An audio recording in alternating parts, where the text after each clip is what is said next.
Hello, Topical, and welcome back to your favorite podcast where we get way into the nitty gritty and we try and rationalize that brain. I am your host, Ryan Moret, and I'm here with your good friend, well, your new good friend, Zack Gager. Hi, hello. Yeah, so what I'm excited for today is I really want to get into what makes this guy tick, because I really think he's a very interesting person. He's a lot unlike Alex Davis in a way with his comedy style, but I think there's a lot of substance to him, and I'm very curious to see how he works. So I guess let's start with some easy questions about video games. I know we share that interest. So, what do you think is your favorite video game that you've ever played? My favorite video game I ever played? Yeah. Probably Minecraft, I would say. Yeah, I can relate. What do you like about Minecraft? Well, I just like it was probably the most fun because I enjoyed it a lot in middle school probably. Like I have not enjoyed a video game as much since then, I would say. Yeah, you don't find too many games where you can get so much time into it, and you can really find so many different things you can do. Did you like Yeah. the creative mode more or the survival? I played on survival on a server with my friends in middle school, and I don't think I've enjoyed a game as much since then. Okay, I got you. How far would you get in the survival mode? Would you get all the way past diamonds and like be building crazy structures, or were you like, Yeah. I usually just played on Alex Davis's server. oh, okay, he was telling me about that. Oh, really? Yeah, Oh, that's funny. Yeah, I play on his server. And it was just a bunch of us, and I mean, I played on my by myself too, but I mostly played on his server in middle school. yeah. So you all went to the same middle school together then? Yeah, yeah. What middle school was that? Manchester. Ah, I've heard stories about Manchester. How was your Manchester experience? Um, it was um, it was okay, I guess. I don't know. CBG kind of stayed by themselves, and we didn't really interact with the rest of the school. Yeah, it can get really clicky, especially in middle school, and that's one of the things that I really love about AFSI, where we really don't have to worry about that too much. Yeah. Like, how have you yourself up in high school with like your friend groups and stuff? How did I what? How have you really like set up your friend groups in high school? Um, what do you mean set up? What do you mean? Yeah, I guess that would be over attributing like an intention. I just mean like how have like your friends come about? Like, do you Oh. Well, Alex Poland really wanted me to date Kellen, and I didn't know who Kellen was. So Alex Poland had me go to his house with a bunch of his friends. Um, I just started hanging out with that friend group. Nothing happened between me and Kellen, but yeah, I just started hanging out with that friend group, and like now Alex and he's one of my closest friends. yeah? To be honest, I thought you were dating Kellen. I think that came up in college comp one time, but yeah. Who thought? No, I did. Oh, you did? Yeah. No, yeah, I'm not. Is there any reason you're not dating right now? Dating her or dating anyone? Just anyone. I'm not gonna get into personally why. No, no. No, not really. Just haven't really found the right person, I guess. Still looking for the one. Are you, Yeah. are you Okay. planning on pushing a little harder in college, or are you mostly happy with how it is right now? Uh, uh, I don't know. I'm kind of on the bottom of the food chain now, so it's not really like I have much choice. Yeah. You know what I mean? No, I feel you. Yeah, for me, like the main reason I've stayed out of is just because I'm way too controlling of a person, and that doesn't really work in relationships.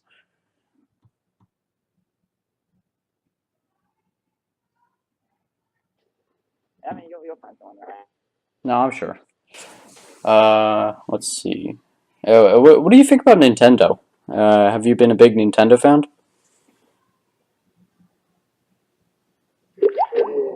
Oh, Jesus. We just lost him, guys. Here, let's, I guess I'll vamp for a little bit.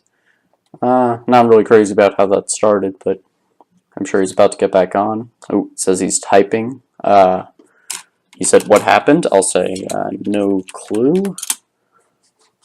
Ooh, I'm getting an ad for Arsena Fox. It looks like it's for HDTV. If you guys are still crazy enough to be subscribed to cable, maybe you should look at that. I think I'll ask him about that. Let's see. All right, I just kept the thing running, so I have no clue what just happened right there. Yeah, I have no clue what happened either. Yeah, I just got an ad for Arsena TV pop up. Do you still subscribe to cable? No, I don't. No, I got the cable box out of my room. Oh, great, good for you. Well, yeah, I just didn't really find much of a need for it. Yeah. Is your family still on it? Yeah. Oh, okay. It's just I got it out of my room because I didn't really use it that much. Yeah, more of a Netflix guy. Yeah, I pretty much spent all today watching Netflix. Oh, okay. What shows are you watching right now? Planet Earth I just started. Oh, Planet Earth. Is that by National Geographic? Yeah, I think so. Oh, okay. What like topics do you find most interesting on Planet Earth? Oh, actually, like it's really cool. Like how many? Like I didn't realize there are that many kind of like different animals. I mean. Yeah, like especially in places like Africa, like you hear people always talk about oh the rhino or oh the elephant, but like nobody ever talks about the okapi or like some of that crazy stuff in the Democratic Republic of the Congo. Like, Yeah. I mean, I don't know anything about the Democratic Republic of Congo, but I mean, like, yeah, it's pretty like. I think it's a good show to watch because it kind of opens your eyes to like how big the world is. oh yeah, like I watched a couple when I was a lot younger. I think I watched like a one about like underground cave systems, which I found really interesting because that was right after I went on like a caving expedition on like a school field trip, and yeah, and that Oh, wait, to where? I honestly I've been trying to figure out where it was, but I'm pretty sure it was in Northern Virginia, but it was like some crazy and like every time I look it up, I'm like, oh, was it Luray Caverns? And it's obviously not that, but. Basically, what it was we just went in like this weird like hole in the ground that like didn't look safe, but apparently was, and like we were like crawling around, and eventually we got to this really crazy tight thing called the keyhole, and like we had to really squeeze our way through, and luckily we were sixth graders, so it wasn't too big of a deal. But that's probably the most What the heck? claustrophobic I've been in my life. Yeah, that's kind of insane that they had you do that in middle school. Yeah, like I was really worried when the tubby kid was coming behind me. I was like, uh-oh, we're not getting Oh out of my this one. gosh. But no, it probably wasn't that big of a liability. Okay, Were you a big but you're fan of fine. school field trips? Yeah. My favorite was probably we went to Jamesburg. The high school or No, just no, the? James, not James, Jamestown, Oh, Jamestown. Jamestown. I thought you said Yeah, James I didn't River. mean. No, I did say Jamesburg. I meant Okay. What'd you like about James River? Yeah, cut town. Jamestown. um, I liked it when they took us to like a glass blowing place, and I thought that was pretty cool. Oh, okay. I don't know. That's just something that's always like that I've always remembered. How does getting glass blowing work exactly? Like I know I you blow in it, but like, I have no idea. I just saw it happen, but I mean I don't remember too much of it since it was in fifth grade or okay. fourth grade. So that didn't get you into physics? No. Oh, okay. No, Doctor E got me into physics. Yeah. I wish you got me more into physics. What do you like about Dr. E? Um, oh, I don't know if I really even like him. Oh, really? No, I'm kidding. I Oh, don't. okay. Oh, you gotta be kidding me. It looks like Skype just crashed on me. This is officially going to be the most Helter Skelter podcast I've done so far. Guess I'll do some more vamping. I'm looking at a picture of glass blowing right now, and it looks pretty crazy, to be honest.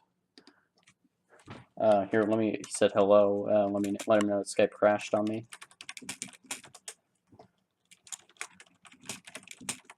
I'm letting him know I'll call him back right now. There we go.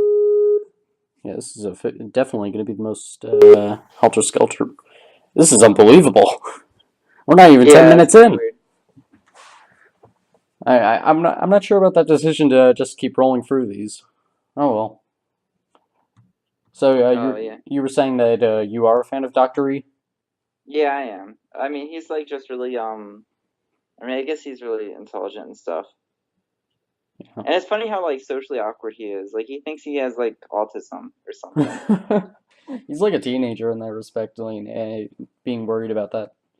Yeah, yeah. He Maybe was. What was that? no. What were you saying?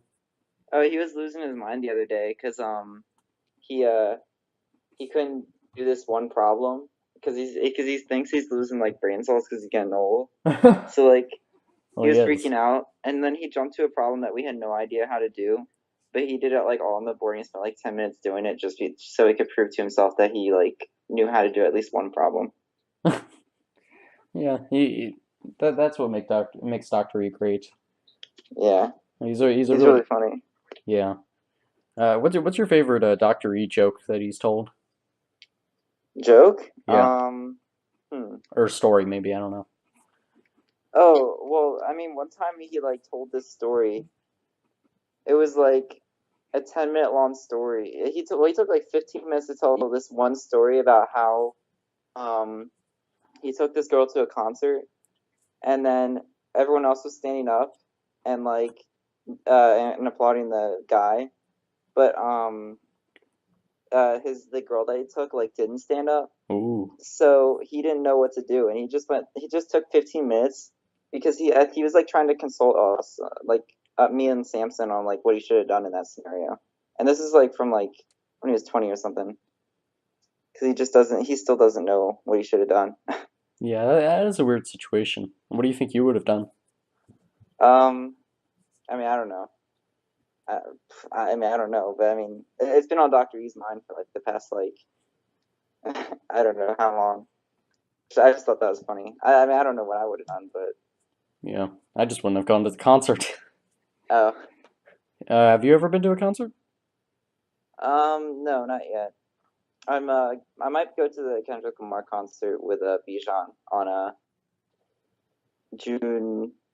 I don't know. I think it's June 6th or June 7th. Hmm. Is he any good? Oh yeah, yeah, he's pretty good. Is He's that the kind of music that you're really into?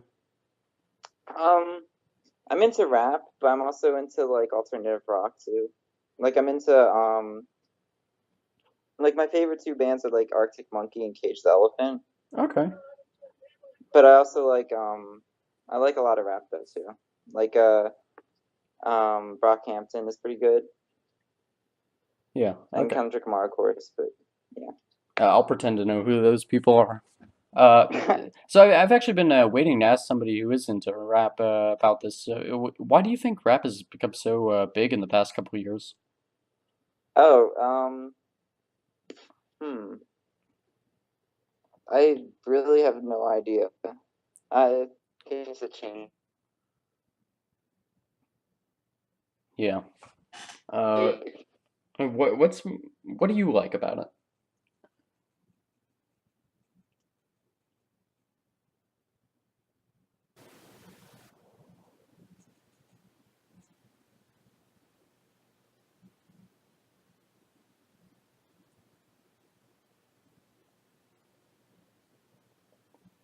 Oh, this is awkward.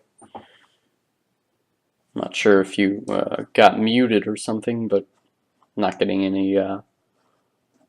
anything from my speaker on you. I don't know what is going on today. Here, let me message you in case you can't hear this or something. Let's see. How do I even get to messages?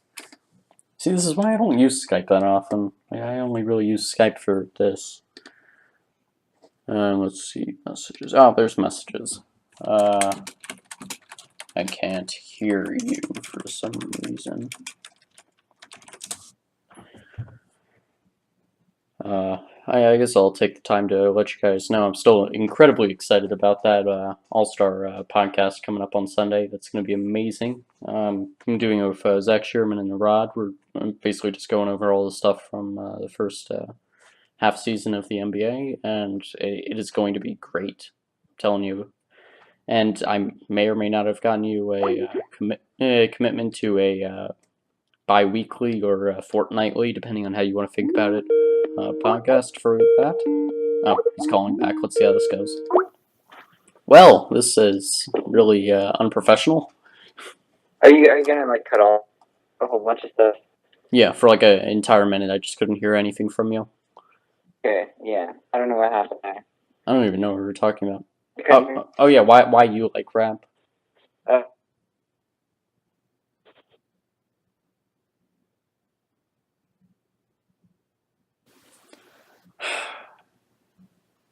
You know, it's times like this I question why I do podcasting. I'm gonna hang this call up and just try and use my cell phone. This is absolutely ridiculous.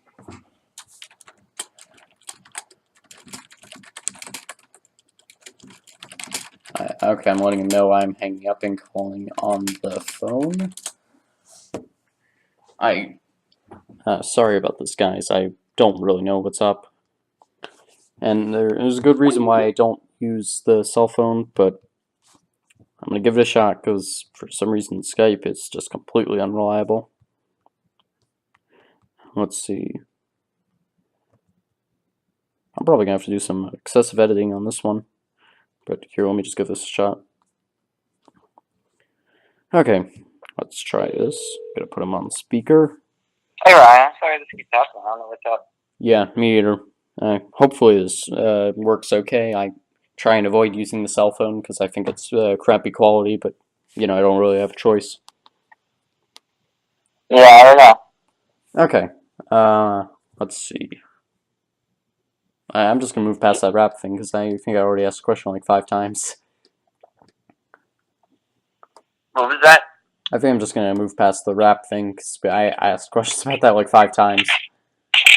Okay, sure. What do you think about facial hair? What do I think about facial hair? Oh, well, I don't think it looks good on me, but it's a pain to shave often, so yeah. I kind of have to make a compromise sometimes. Would you rather not have the ability to have facial hair?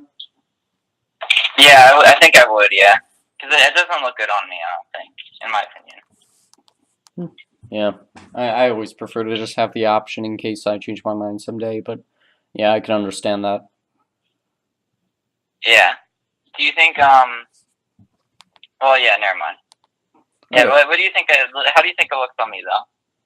How do I think it looks on you? Yeah, do you think I look better with a beard or without a beard? I don't know. You would have to try it out for like, yeah, I don't know. I'm probably the wrong person to ask. I usually have a poor fashion sense and like, I just don't know what looks good on people and what doesn't. You should ask. I don't know who would know that. I don't know, maybe Kellen. Kellen? She told me that she thinks it's better though. Might be worth a shot. Actually, no. You know who you should ask? You should ask Mr. Henry.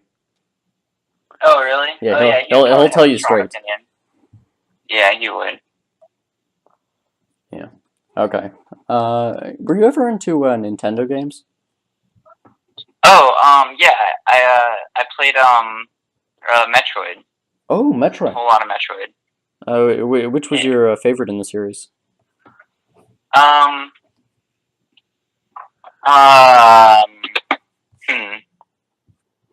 I only really played Echoes 2 and Prime, but out of those two, Echoes 2 is probably my favorite.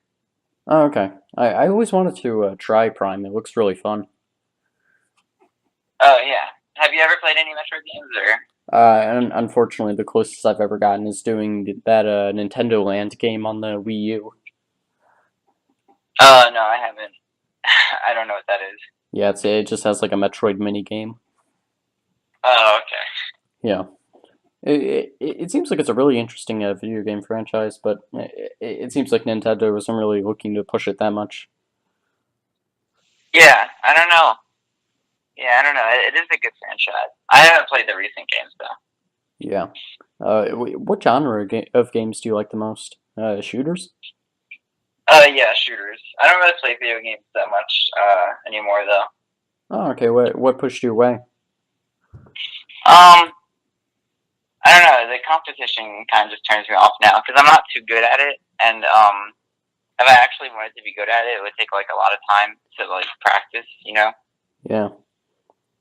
Because I'm just terrible at shooters, and I have to. It would just take a lot. I feel like it's just kind of a natural gift. You either are good or you aren't good. You know what I mean? Yeah. I was never really into shooters. I always more liked those strategic world building games where you had like a not a world building game, kind of like a StarCraft style, where like you were given like a layout and like you had to use economics and like build out like your base and make armies and go have the armies attack Yeah, the. yeah. I like those games too. Have you played Factorio? I'm sorry. What was that? I said I'm sorry. I didn't hear that. Have you ever played Factorio or heard of it? Factorio. I may have. Yeah. Oh, CJ okay. might have talked about that. Let me see. Factorio. Is it like Well, a? I also played Civilization as Oh well. yes, I was gonna ask you about Civilization. Is it? Yeah, I spent. What Yeah. was that? Continue. Oh, I spent about like 250 hours on Civilization Dang. 5. Yeah, I got really into it. Yeah. The problem with putting that many hours into it is you get burnt out. Yeah, it kind of got really old. Well, I mean, I think a lot of those hours were keeping the menu up because I always kept the menu up when I went to bed, and that adds hours apparently. Hmm. So I don't know if it's exactly 250 hours, but I did spend a very significant amount of time on it. Yeah. Would it be worth picking up? I've actually always thought about playing that. Um, I don't know. I mean, probably if I think it'll be more fun to play with someone rather than by myself because I usually just play by myself because I mean it just takes a long time to play. Yeah. Did So you I ever don't know. did you ever play SimCity? Oh, uh, I played multiple sim games. I don't know if I played SimCity. I think yeah, I think I did. That's on the Wii, right? Or no? No, Am I I just wish it completely was on wrong the about Wii. that? Then no. Yeah, no, I didn't play SimCity. Yeah. I played a lot of the Wii sim games, though. You know those? No, but I know the one on the DS. Oh, yeah. It was probably on the Wii, too. But, I mean, yeah, I played a lot of those. But my mom didn't let me play Sims on the computer when I was a kid because of because it's too inappropriate for me, which I don't really understand. Like, I don't know what's so inappropriate about Sims. Yeah, no, it doesn't get much more appropriate than that. Like, I don't know what is. Like, is it because, like, I think she said because they show too much when they make babies or something like that. Is that, I think those were her words. I've never really understood that about parents, why protecting like how reproduction works is like such a big deal. Oh, yeah, yeah. I mean, I don't know. I feel I like mean, I that. kind of understand it, but I don't know. I feel like it's more of a society thing than a. Yeah, well, it's the same problem that I have with Santa and society. I feel like I should write a big essay on like why Santa is the worst thing that ever happened to parenting. You Like, think it is? yeah, I think Santa's a terrible idea for parents. I think it takes away, it like creates this magical entity that like defies all laws of physics and like tries to make kids think that like a magic should exist for some reason, as if the world out there isn't beautiful enough already. And then it also creates a thing where the parents aren't the ones giving the gift; it's some random schmo who like eats a bunch of cookies. Like, why shouldn't it be the parents rewarding the kids at the end of the year? That seems like a perfect opportunity for the parents. And then like the finding out, the process of finding out when you're like, I don't know, how old were you when you found out it wasn't real? Probably like 12. I was very protected as a child. Yeah, about the same for me.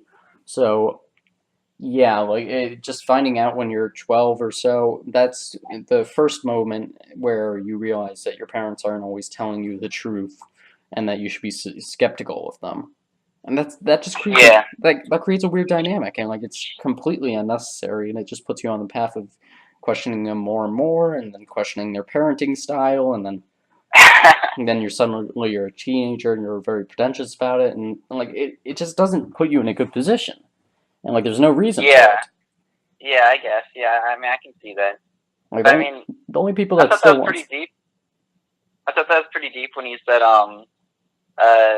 wait, what'd you say? You said, like, the world isn't beautiful enough already, or something like that. yeah, I mean it's pretty beautiful, Yeah, I thought that was pretty deep. and that's coming off of a day when we had we're threatened of having a school shooting. Oh, yeah. Yeah, what'd you Yeah, think about that? my dad didn't let me go to school. Well, he didn't really want me to go, because he was worried. Even though there wasn't much, like, I don't think there was going to be, like, that doesn't make any sense that if someone is planning on doing that, why would they call the school before and let everyone prepare for it? You know what I Exactly. mean? Like It just doesn't make any sense. yeah, the day when you know that it's going to happen is the day you should be least concerned. Yeah, exactly. Like, there are, like, so many police officers in school. If anything, like, we would be much, much safer. Like, there was much less of a probability of it actually happening today than, like, on any normal day, probably. Oh, absolutely. That's what I've been trying to tell my mom all day, but paranoia gets the best of you. Hmm. What? Yeah, it's kind of like feeding into fear. Like, whoever called and gave that threat was just, like, feeding into the fear, you know what I'm saying? Yeah. What do you think about the media saying there wasn't going to be a police presence at the school?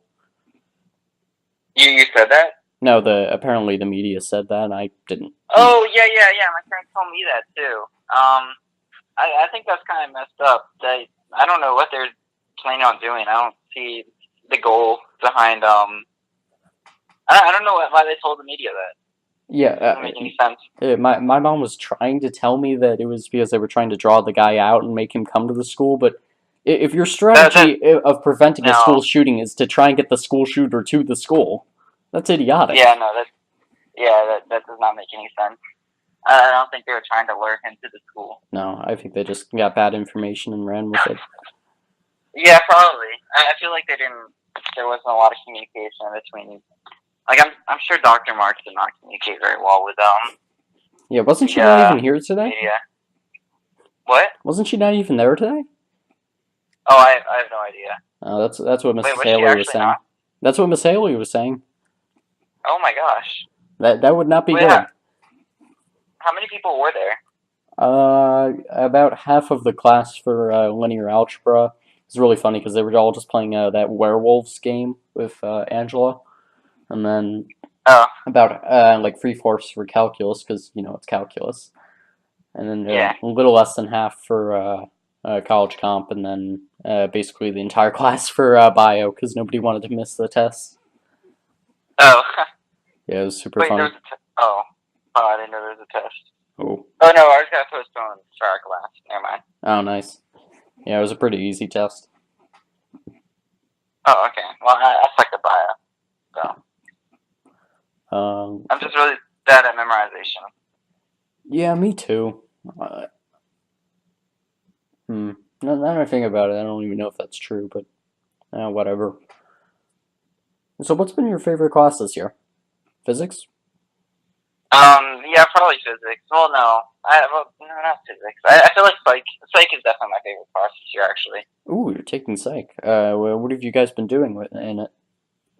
It's just like learning kind of like vocab terms for like how. It's basically just learning vocab terms, and we just learn how like the basics of like human nature and stuff. I find it really interesting. Yeah, that's the kind of stuff I'm really interested too. But I didn't take the class because I was very worried that they would focus too much on Freud.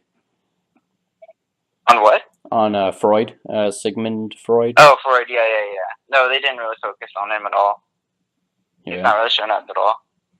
But Yeah. I find psych more interesting because like physics is like it's just because Doctor E's class is just not very fun, like the class itself. But like when I do it by myself at home, it's like much more enjoyable. You know what I mean? Yeah, yeah, I can understand that. What's the biggest misconception you had about psychology that got broken? Oh, the biggest misconception. Huh. I haven't thought about that. I don't. Oh well, a lot of people thought it's like not real science. Like a lot of people actually, like I think a lot of people actually have that belief, but that's just like completely wrong. But Yeah. I don't know. I didn't think it would be so broad. Like it's like psychology is a very broad subject. Like it goes all the way from like cognition to um like behavior and why we act certain ways and stuff like that. I think it's pretty interesting. Yeah, so you know all about body language and reflecting people's actions and how to Well, no, that's like see, it's like so broad, but it's not like specific. So we haven't learned about like body language and stuff like that. It's more like just so like it's just vocab terms for explaining stuff that like it's vocab terms for stuff that we already know basically about people. oh, so nothing that you can really apply in real life. Not much, no. Well, yeah, I mean, kind of. I don't know. Hmm. I feel like it can help some people, but like I don't know. It's whether or not you how well you like know the human mind already, I guess, or whatever. Okay. I don't know. It's kind of hard to describe. Yeah, because I've always really enjoyed the sociological aspects of psychology and like trying to understand people and like predict what they're gonna do and being like, oh, that person isn't matching my body language. They must be disagreeing with me. Quick, I better put up this weird pose that they're doing, and just like, because like I'm a controlling person. That's what I like to do. But yeah, You're a controlling person. What do you mean by controlling person? I mean that I probably have undiagnosed OCD, so I just obsess about like trying to be in a power position in situations and always win, and you know Oh yeah, like being that kind of guy. yeah. Yeah, I feel you though. Yeah. Have you been enjoying Gov this year? Um, yeah, I guess. I mean, it's not. I mean, I have a motto, so it's like it's not even that. Yeah. It's really easy class. Yeah, I was really annoyed that she didn't show any of the CGP Grey videos for the problems with the first past the vote post voting system because she showed those other ones, but like for some reason she didn't want to show those. The what? Did she show CGP Grey videos to you guys like in the past couple weeks on government topics? No, I don't think so. Oh, that's a shame. They were very good. Maybe I was absent that day or something. I don't know. Oh, well, you should look him up at some point. He does a fantastic job, and he's a really big role model for me. Oh, really? Yeah. Oh wait, are you talking about the one with the electoral college? Yes, The yes, electoral yes. college video? Yeah. Oh yeah. I know him. He's a role model for you. Yeah, he also does a podcast, and he has a lot of really interesting theories and ways of thinking about things, and I happen to agree with it a lot. Like, Oh well, I might take a listen sometime. That yeah, sounds pretty yeah, cool. his podcast, Hello Internet, but Hello internet. Oh, okay. like some of the kind of stuff that I've kind of stolen from him are like always wearing the same thing every day, or like never paying attention to the news, or just Oh trying to get rid of emotion and everything. oh okay. Yeah, Get rid of emotion. not like in a depressed way, but just never letting it be what's controlling you. Oh okay. Yeah, I can see that. Yeah. Let's I see. mean, that's a unique way of looking at life, though. I guess. Yeah, it really just fed into what I always thought about it. Like it wasn't anything where like I'm just gonna be what's the word that they use for it? Be persuaded by it. But yeah, I just think he's a really interesting guy. Okay. Are you into movies at all? Yeah, I watch a lot of movies on Netflix, Okay. and Yeah, Do you like the I like experience? action and adventure the most. Oh, okay. Do you like the experience better than going out to the movies? Um, oh yeah, I do, but I don't really. The only time I really go out to the movies is with my grandparents whenever they come down. That's not gonna really. That's gonna be a weird connection.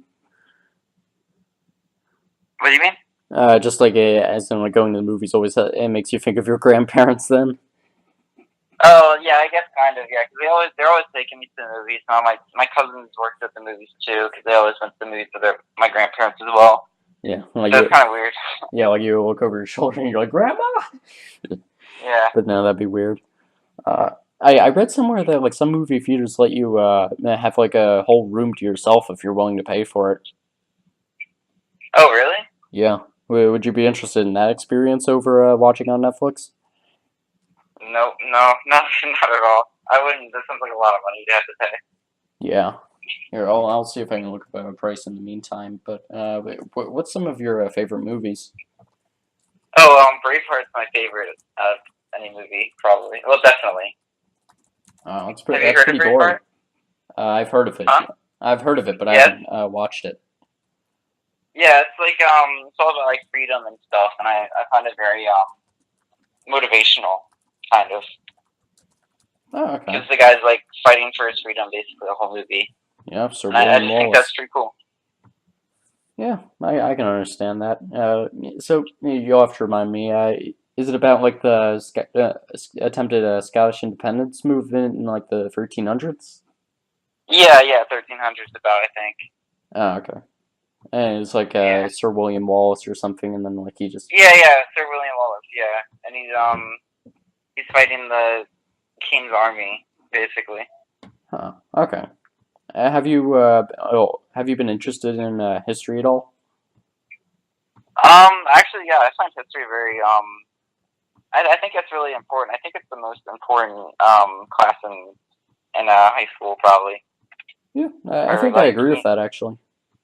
for like because it's like like if you know your history, you'll vote a certain way, kind of about certain issues, and you'll know like you're just more informed of a voter. I think that's pretty important. Yeah, and not just in voting, but in everything, because history is just the patterns of people and the way that things interact, and from knowing how things go with, say, I don't know, like something I like to just talk about with my friends a lot is, oh, the American Empire is going to collapse soon, which it seems like all smart people seem to think that everything is going to collapse, but like just comparing it to like the Roman Empire or something and say, oh, our military is all abroad. What does that mean for us at home? Well, what did it mean for the Romans? Well, the Romans spread out their armies. They moved them all out from Britannia all the way down to Alexandria. And then the good old Visigoths just punched a hole straight through the empire, and poor old Romulus Augustulus is getting held by the throat by, what's his name? Oh, right. Odovacar! Yeah, I don't know all that, but yeah, it's just repeated, so I think that's important. Yeah. Who's been your favorite history teacher in high school? In high school, well, let's see, I had Mr. Eichley was hilarious.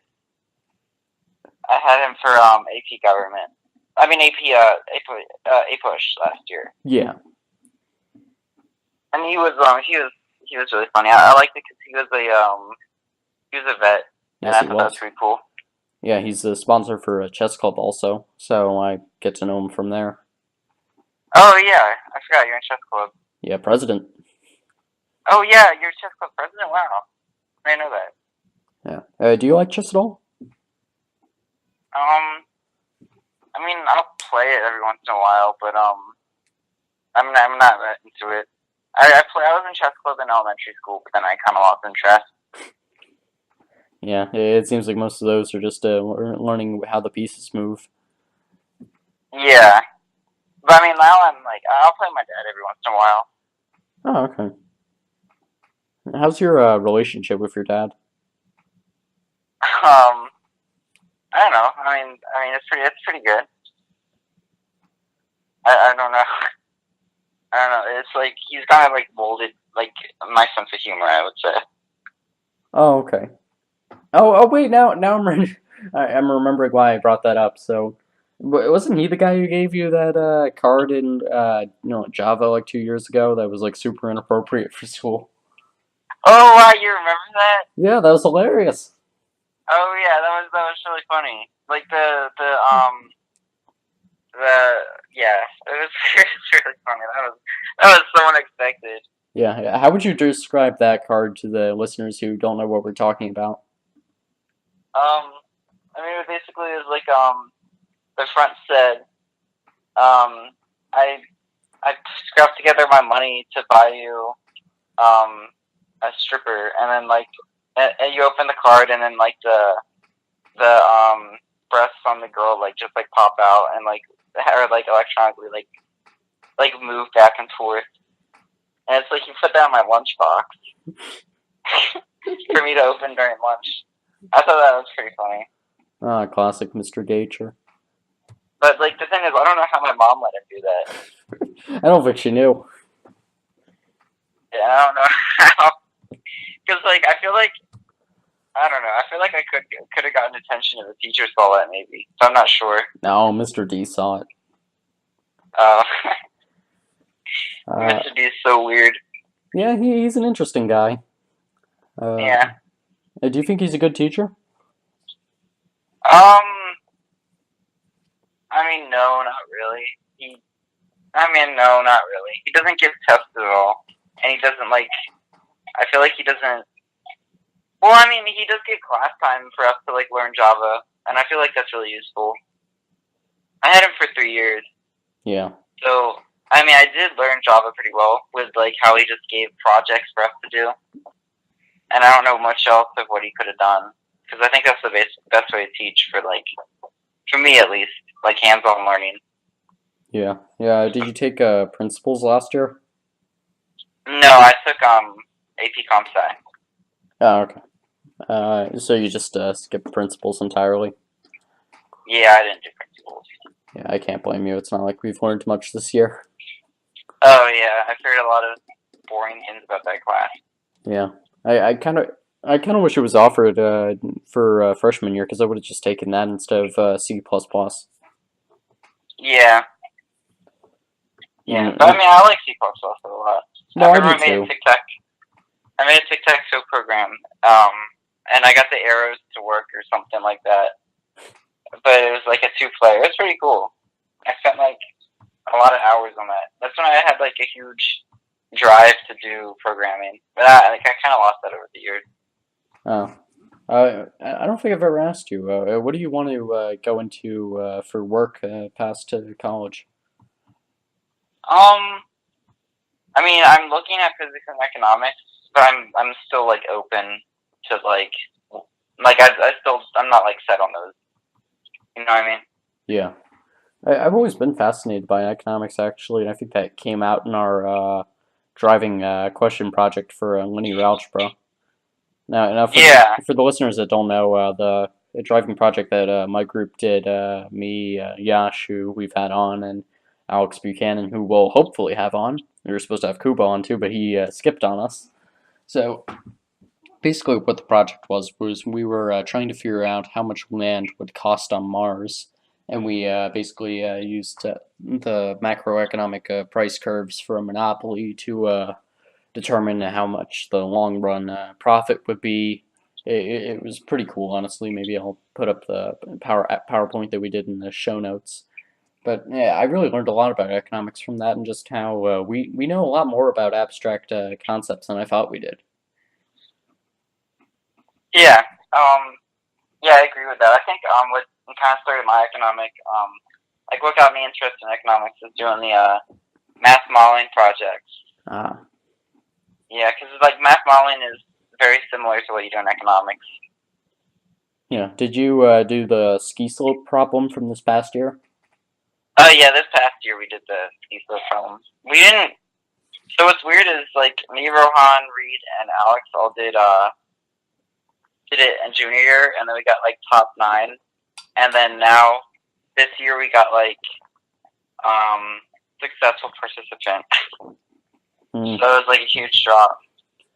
Yeah, and for those that don't know, that's top 9 in the world. So yeah, these guys were good. Oh yeah, yeah, it's pretty fun. That was like one of the most enjoyable high school experiences I've had. Yeah, yeah, it was pretty nice that we did it with Mrs. Rose too. Mhm. Did you like Mrs. Rose? Um. Yeah, no, yeah, she's a really good teacher. She she taught. She was definitely the best teacher I've ever had. Uh, how helpful she is in like helping understand like main uh the main ideas. Hmm. I don't know. A lot of people disagree though because like they say that she goes too fast. Yeah, that's my personal thoughts. Cause like yeah, I get that you have to teach and get it all done by April really, because they want like a month of review, but you just can't do that with BC calculus, especially for the kids that are just coming up. Like, and there are only so many people that can think that fast with math, and a lot of people aren't willing to do work outside the classroom, so that makes it a lot more Yeah, difficult. yeah. I thought it was funny how she put all the bad kids in like the front, like people who didn't get good grades. Yeah, Like that's just like singling them out. yeah, it's kind of a jerk move, but I guess that did motivate a lot of people to do better. Yeah. So I mean, I guess there are two ways to look at it. Hmm. Did you like calculus the best in terms of a math class?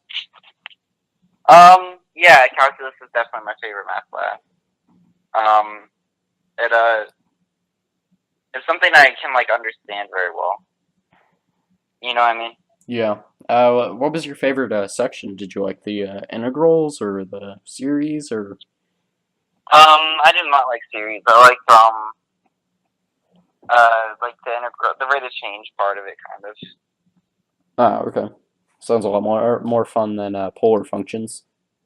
Yeah, polar functions were not. I didn't really understand. Well, I understood those, but I didn't really like them. Yeah, I get that. Do you think we should have AP tests in high school? Oh yeah, definitely. They help so much with preparing us for college.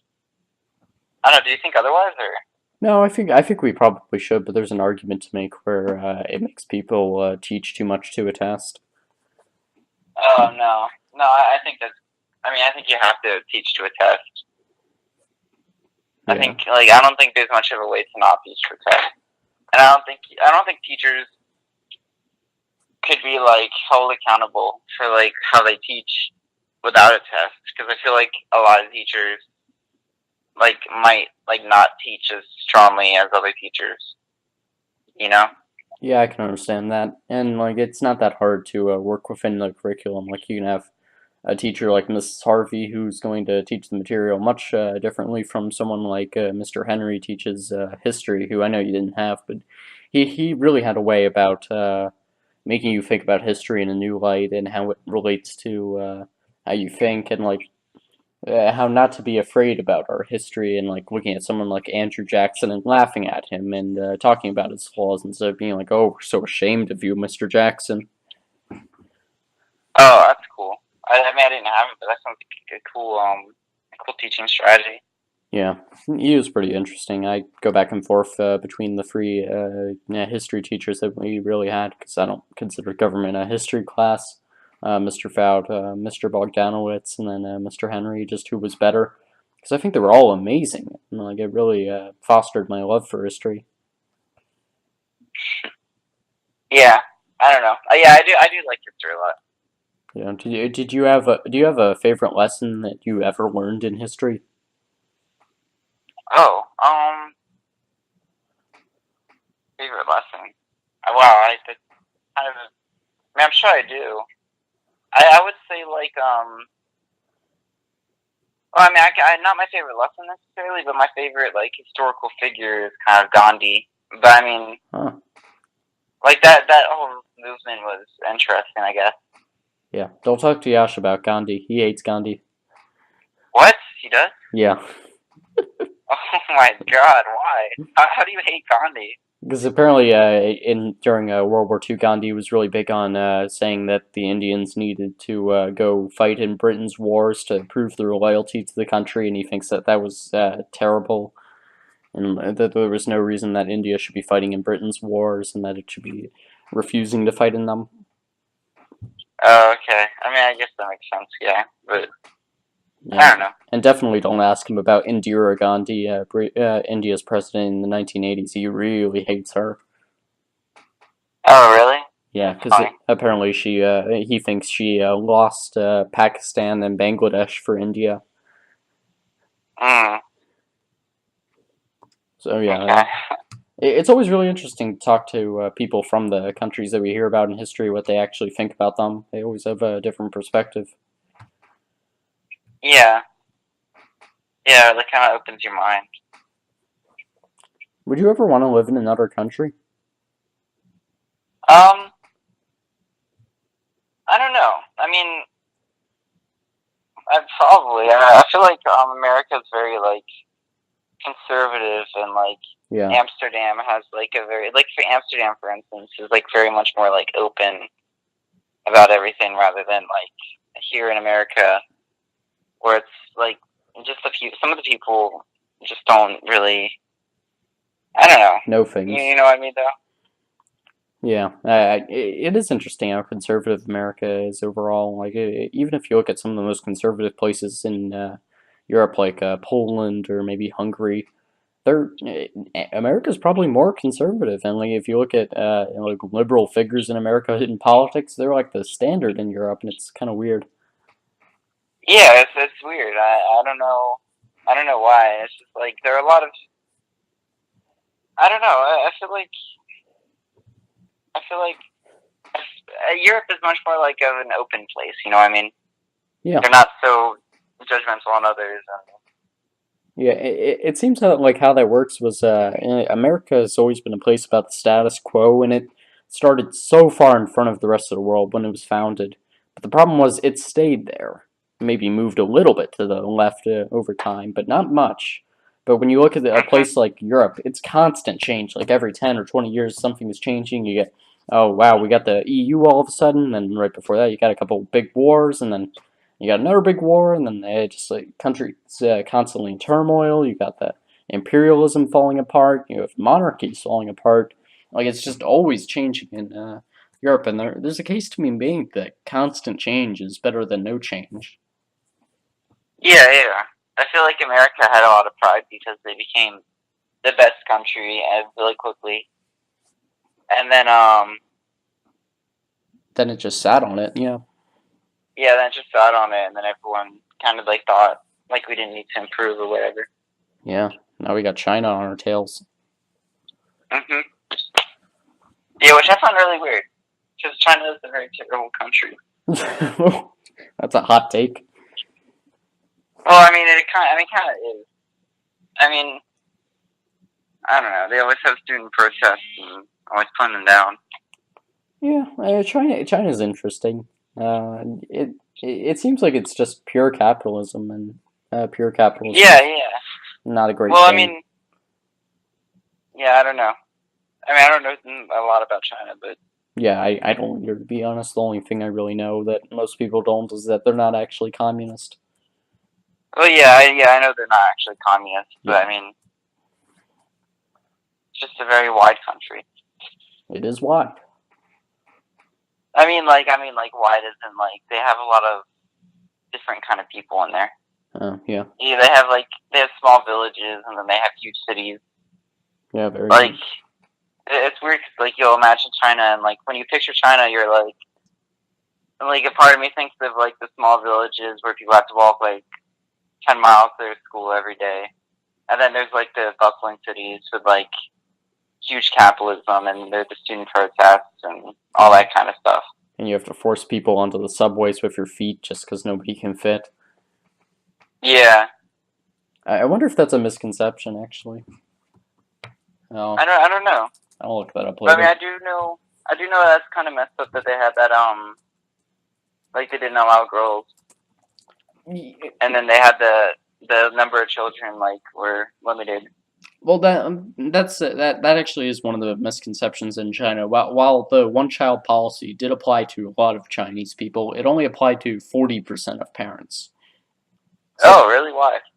I believe it was like a thing where they didn't want peasants having too many kids, and even though everyone thinks of China as like some peasant country where everyone is poor, there's a lot of rich people there, and there was a huge bureaucracy during the communist era, so it wasn't really that poor, and really had a big middle class, despite the fact that it claimed to only have two castes, and well, really one caste, but yeah, it only really applied to 40%, and that's why it wasn't incredibly effective, as we can see by its population growth.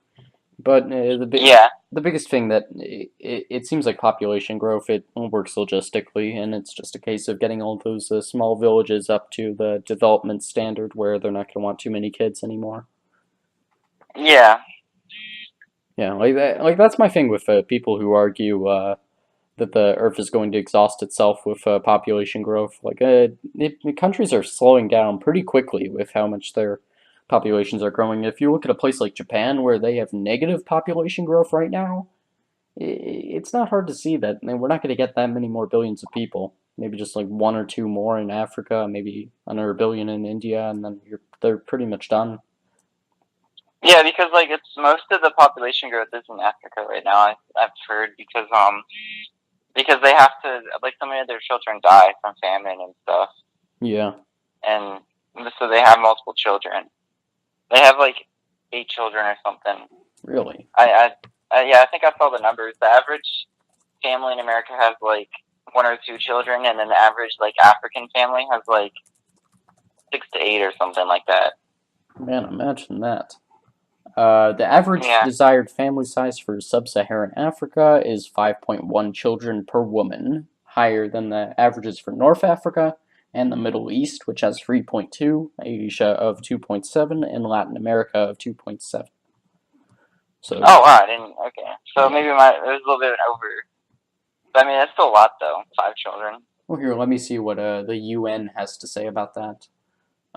UN says, what is that? Looks like 5 to 6 children per household. Oh wow. Yeah. Yeah, that's so many people. Yeah. Well, I have 6 people in my household. It's not that crazy. Oh really? Yeah. Like, I know you can't imagine that as an only child, but yeah, you find ways to isolate yourself. Well, no, I'm not an only child. Oh, you mean 5 to? Oh, I thought you meant 5 to 6 children. Oh, no, no, 5 to 6 people in total. Oh, really? Yeah, that's what it says. Oh, oh, I heard. Oh, okay. I don't know, I don't know. Maybe maybe the I'm numbers looking at changed this or wrong, something. but well, I mean, places Okay. like there's a couple countries in Africa that are that high. It looks like what country is that? Looks like Oh. crap. What is that? I'm forgetting my African countries. Here, let me look it up on a map. Africa. Up there's an African shooting. That's not good. Uh, Oh. yeah, Mauritania, Togo, Benin. So like a couple of those West African countries where you see terrible diseases come from. Oh, okay. Yeah. Yeah, I'm not an only child though. Oh, you aren't? No, no, I have a brother and a sister. Oh, really? I didn't know that. Wait. Oh, I did know that. Oh, Yeah. you did? Apparently, I yeah. don't know. Just remembered it. Oh, okay. Uh, Okay, that's funny. what are the? Do you have a sister that's 5 years younger than you? Yeah, she's 10 years old, Okay, so so eight close years enough. younger than me. Whatever. Yeah, How's yeah. your relationship with your siblings? Um, I don't know. I'm not really too close with both of them, but I mean, I don't know. I mean, my sister's very, very loud still, even though she's 10. I was kind of shocked when they said she was 10. Yeah. Like I didn't know. It's terrible, I know, but whatever. I don't know. I think I told you that before, maybe. Yeah, I feel like I don't know. I feel like it came up one time. Yeah. Do you like? I don't really. What was that? No, you can continue. I was gonna say I don't really see you that much in school though. Yeah, it's weird. Like only during college com. Yeah, we've never had a lot of classes. Usually, it's just programming and then maybe one other, but usually not. Mhm. Yeah, it's a shame. Yeah. Like it's really interesting with how math sci works. Like you would always have like a block of kids that you would have like five or so classes with, and then you would have like 50% of the entire populace that you would not see, and then the next year you'd be like, oh, I didn't know you were in math sci, huh? Expe- Oh yeah. Especially if you don't hang out with people after school, like you just don't know they exist. Hmm. Like who were some of those people for you for, who like in sophomore year you just found out that they were people? Um. Well, like I think like Angela and like Kimberly, I didn't know they were like actually in our grade. Um. Oh, There's someone that I just didn't know. I thought was in the grade below us. Are you talking about just in FI? You can say anyone. Oh, okay. I mean, some people like I didn't know Morgan Semko was in our grade, or like I thought she was a junior, but apparently not. Huh. Yeah, it's been Which is interesting. like, yeah. It's been very interesting this year how like the people that you normally have classes with and like the entire math sci populace like that's really gone away and like now you're just having classes with everyone and like it hasn't changed anything. Mhm. Yeah. I don't know. I feel like senior year has gotten a lot more like it feels like senior year is a nice close to that though. You know what I mean? It's Yeah, kind of hard to describe what I'm trying to say, but yeah, it's an interesting change of pace. yeah, that's what I'm trying to say. It feels like I know everyone now Yeah. Do you like being friends with everyone or having like one or two best friends? though. To be honest, I really don't know. I mean, I would say. I mean, I like having like good friends, like Bijan and Alex are my good friends. Yeah. But I mean, I also like knowing like everyone at least, and like at least like being a little bit friends with everyone.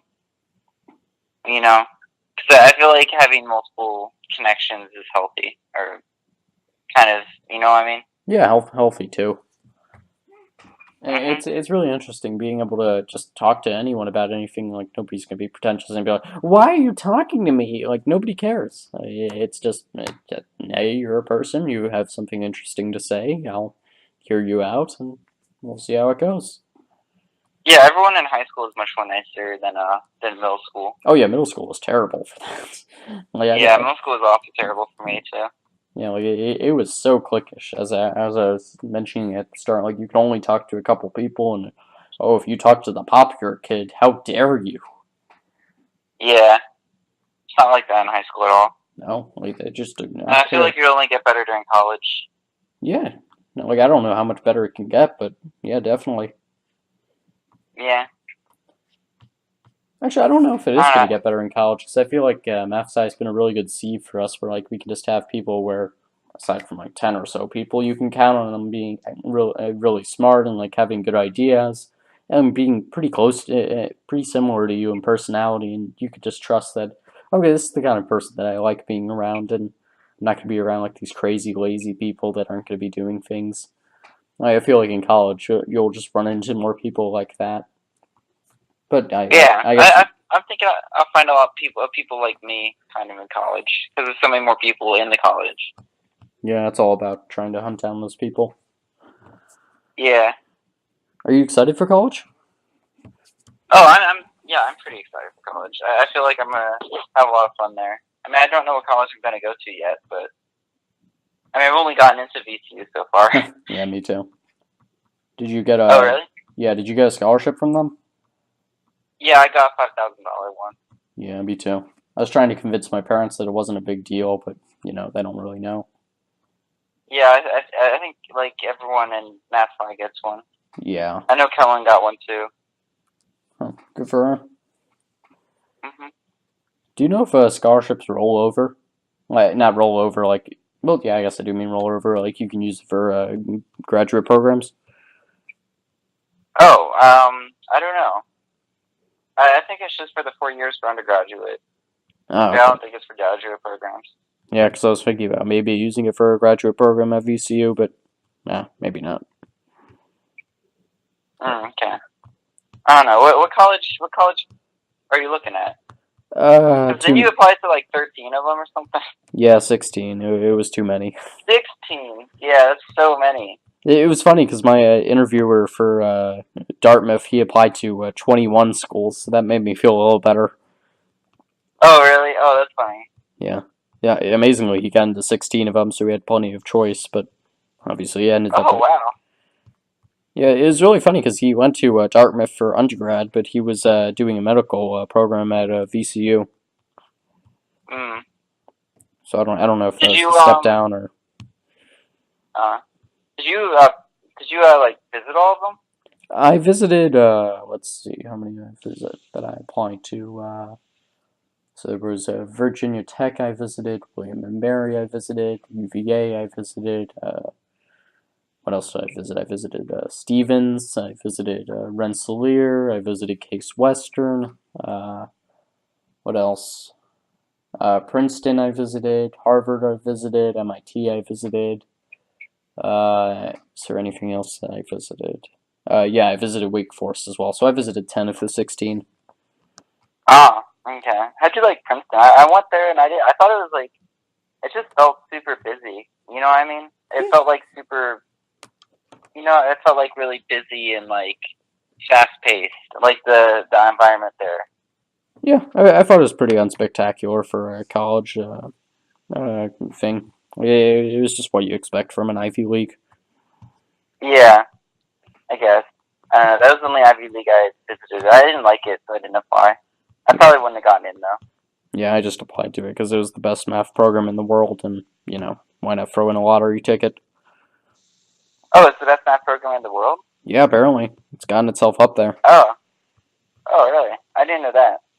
I Yeah. saw they have like a math modeling thing just for like they have a math modeling major almost. No, that's funny. Yeah, I thought that was pretty interesting. I really wish you had math modeling this year in differential equations. Yeah, that was a real shame what happened with that class. Yeah. But D my number one, no, what were what you was that? saying? I was gonna say my number one school right now is like Duke. Oh, okay. What do you like about Yeah. Duke?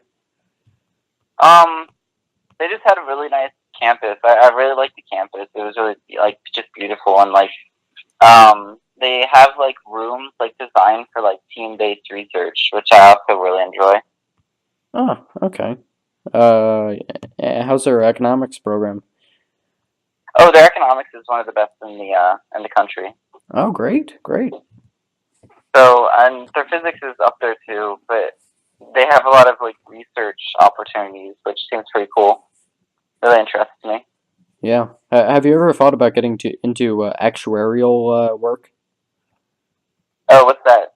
Oh, it's where you work for like an insurance company and you help them determine what their payments should be and like how they should price their programs, and, like Oh, I based on haven't like like risk looked. involved and stuff.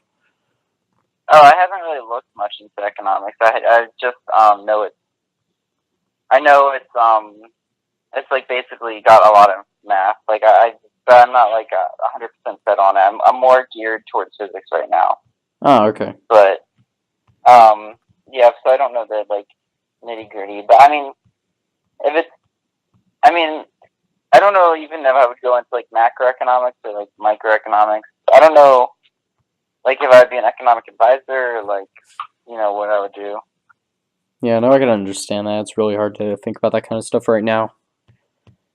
Yeah, I mean, senior year's been really rough. Has it been? It's been really rough, in my opinion. What's been I hard for feel like you? physics has been like the hardest class, and like applying to colleges and stuff also added a lot of anxiety. And I didn't work last year during the school year, but now I do. Oh, that's So it's interesting. probably made it Where do you worse. work? I work at a noodles and company. Oh, okay. What do they do? Is it like a Chinese noodle place or? It's just a basic it's like our specialty is like noodles kind of almost. I would hope so with Like that name. yeah. Like we have noodles like the different noodle dishes from all over the world. We have like Japanese noodle, like a Japanese dish. We have like we kind of have like one dish from each part of the world. Like we have a Japanese dish. We have like Korean dishes. We have a Korean dish, and then we have like Thai dishes.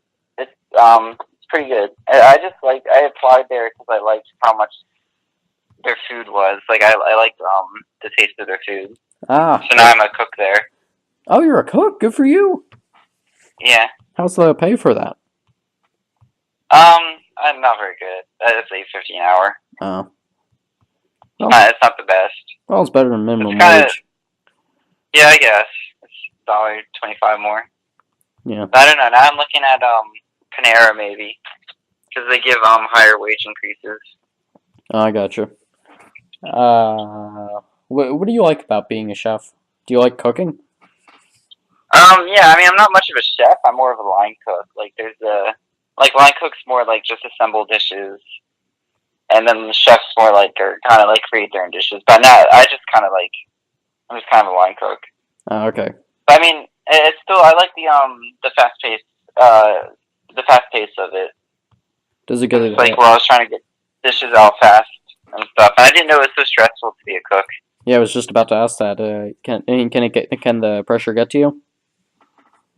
I mean, it used to when I didn't really know what was happening because they just kind of like threw me in there. But like, now I'm kind of okay at it. Yeah, well, you know. Daniel Auerbach also works there, and so does Matthew. Oh, that's really nice. Yeah. Yeah, it really helps to have some people that you know at a workplace.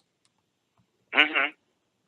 Deshaun also worked there, but he did the same job I did, so we never got scheduled for the same shift. Oh, okay. What Yeah. made you want to get into working? Was it the money? Yeah, the money. I kind of like having extra spending money. Yeah. Just yeah. What's That's pretty much it. what's? Oh, and to fill time, kind of. Oh, okay. Yeah, I can understand that. It's really nice just to have something where you can say, okay, even if I'm not productive in my free time, I at least spend a lot of time doing this. Yeah. That's kind of what because I didn't want to just like waste all of my time watching like Netflix or Yeah. you know at least I'm being productive for some of my day. Yeah, I can understand that. That's what I like about my schedule right now, where like I just get up at like I'm out of the house at like 6:30, and then I'm home at like 6:30. It's just okay. No matter what happens in my free time, no matter how bad I feel about it, or like if I get something done or not, I know that I spent 12 hours of my day doing stuff that I'm happy with. Yeah. Where do you work? Work is a loose term. I am part of the fellowship at VCU for dairy, the Dean's Early Research Initiative. So not really work, but I guess the closest thing to it would be an internship, but it's not really that. It's like an actual research opportunity where I get my own independent project and I get to work with PhD students on it. Oh wow, that's insane. Yeah, I think Wait, so Alex did. Sorry, you were saying? what are you doing there? We're yeah, like the actual project that we're working on. Yeah. So right now we're working on a project with, and by right now I mean all year, we're working on a project where we're creating data scrapers for Fortune 500 websites like LinkedIn. We're trying to make something for engines like Bing and DuckDuckGo or whatever it's called, and Facebook, and we're trying to make algorithms that can go on the websites and like pick data out of their HTML and find customer data points and like figure out the connections between them. And we're just trying to optimize algorithms for it as much as possible, because as you know from optimizing algorithms, the faster you can get them to run, the more data you can get out of them, and that saves companies money. Oh wow. So have you gotten any have you gotten any big companies looking into what you're doing or? Well, right now we haven't been able to put anything out yet. I mean, we have companies investing in VCU, the VCU program to like try and get stuff put out. But yeah, basically how it works is we work on the project for essentially from May of last year until May of this year. We presented a bunch of research symposiums, and then which is a fancy way of saying VJAS and anything else that we can get into. maybe get it into a research Oh, journal. I'm sorry. I accidentally heard it. Oh, crap. Looks like we're doing a FaceTime. Do you want to be doing a FaceTime, or? No, I guess not. I guess some people just aren't decent. I thought an hour in we were past all of the technical difficulties. I thought an hour in we were past all the technical difficulties. Uh-oh, I don't know if you can hear me. Hello? I hear you. Oh, my bad. You weren't on speaker. Oh, okay. I'm sorry about that. I accidentally hit the FaceTime button. Yeah, don't worry about it. Did you not want to see my face? No. It's all good. She's right. Yeah. So where was I? You're talking about how there's like BGAS kind of. Oh, yeah, so like we get a chance to present them at research symposiums like that, and there's another big one that we're doing that's actually more professional, and then I think we get an opportunity with a research journal of our choice to submit it, because like those are invitation only. And then what else? We're also working on another project with the Microsoft HoloLens, and like it's a big collaborative one because it's much smaller projects and where we're developing software for it, and it's been a lot of fun because we've actually been getting to use linear algebra concepts with it, which has been so nice because every class I have to listen to Yash saying, "Oh, there's no use for linear algebra," and why are we even learning this stuff? And then I go after school and I use it. Oh yeah. That's funny. So like, is it like how much of linear algebra do you think you know so far? How much do I think I know? Like in terms of the curriculum that we've done, or Yeah, like how much does it help? it helps a lot with doing stuff in free dimensions and higher dimensions, obviously, where like you have to start learning about. I don't know if you've heard about quarter neons. We deal with that a little because that determines the mathematics of like an object that can not only move in three dimensions but can also rotate on itself, and like it can rotate in a bunch of different axes, and like there's a lot of variables you have to consider there, and it's really interesting because it's what a lot of people talk of as like four-dimensional mathematics, where and like this is another approach to linear algebra where you're not using matrices, but you're using mathematics where you lose specific properties by going up in a layer of complexity. So I guess technically how you would talk about quarter neons is it's like complex numbers are to real numbers, except it's another level past that. And I'm trying to remember right now what the specific property you lose by going to quarter neons, but it's really interesting because like just seeing stuff like Q matrices come up, and like you have to actually calculate determinants to like find the distance between the things, and then you have to like the thing we've really gotten the most use out of, and this was something that I was using like 2 months before we even learned it, was projection matrices.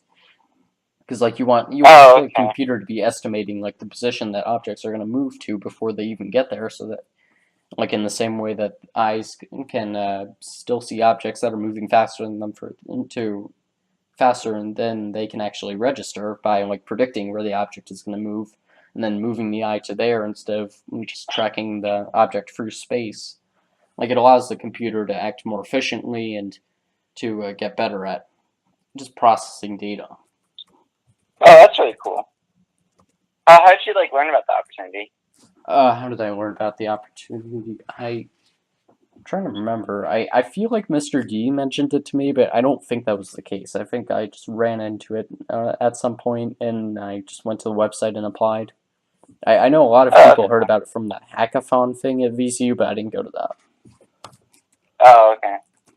So that sounds really cool. Yeah, I'm really I wish I hoping I did can get a something like job that. out of it. Oh, really?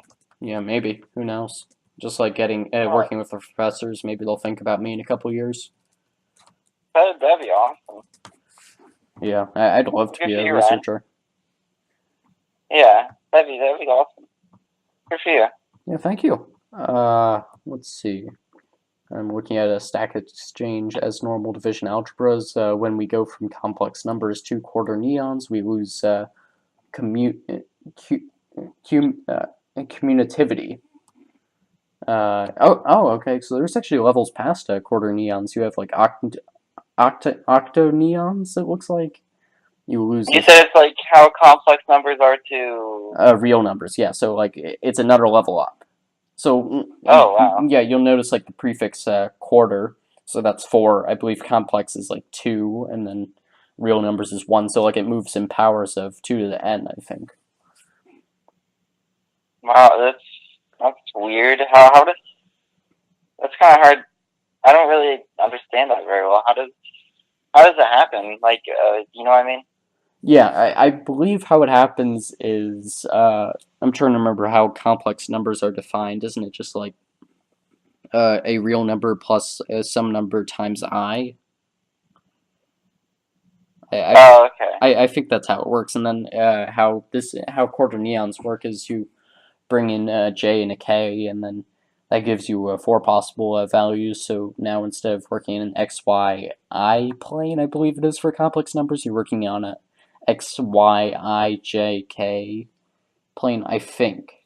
We don't really deal with graphs that much in it. We mostly just deal with doing either linear algebra or try just doing basic algebra with them. But apparently you lose the commutative property when you move up to quarter neons. I'm sure there's a proof for how that works, but I don't remember it, to be honest. Oh, okay.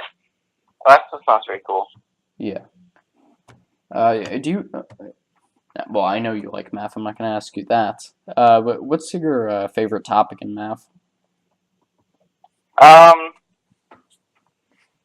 I feel like number theory and like the twin prime conjecture and stuff like that. I feel like that's really kind of mind boggling. You know what I mean? Yeah, like we've all And I got. feel Yeah, you're sorry. You were yeah, saying. yeah, I totally agree with that. Yeah, like we all like deal with prime numbers and stuff on like a day-to-day basis, but we don't even know what they are. Yeah, and I want to say we've all gone into like some crazy math paper and tried to parse it, but I don't think that's what most people do. But like for me, my twin prime conjecture is probably the ABC conjecture, where it's famous for having a proof that only like 4 people in the world understand, and like nobody really knows if it's actually been solved or not, because nobody can understand the proof that's like 800 pages long. And Oh, really? yeah, I'm trying to pull up the guy that may or may not have solved it. Let me see. So what is this? Someone said they solved it, but like only like 4 people have taken the time to completely understand. Well, no, people have taken the time, but like the problem with really complex mathematics today is to solve some of these old problems, you have to just create entirely new fields of mathematics that can create a workaround that'll give you the answer. And this guy, to quote Wikipedia, in August 2012, Shinichi Mochizuki released a series of 4 preprints on inter-universal Teichmüller theory. So that sounds pretty complicated, and it can, which is then applied to prove several famous conjectures in number theory, including Shizapiro's conjecture, the hyperbolic Wojcicki conjecture, and the ABC conjecture. So So it's like that's insane. yeah, it gets a lot more insane when you look at the actual paper. And apparently, he released a bunch of progress reports in December of 2013 and 2014, and he's put in hundreds of hours to run seminars and meetings to talk about the theory and try and teach people the concepts. But part of the problem is he's a really reserved guy, and he doesn't really. I don't think he really cares if people believe his theory or not. Oh, okay. Yeah, that it seems like that's the case for a lot of Japanese mathematicians. Yeah, that's pretty cool though. I did not know that. I did not know someone made a whole. So he basically made like a whole field of mathematics. Oh yeah, Oh, that's really cool. yeah. I mean, you can just do that, and that's how they solved Fermi's last paradox. They had to create a.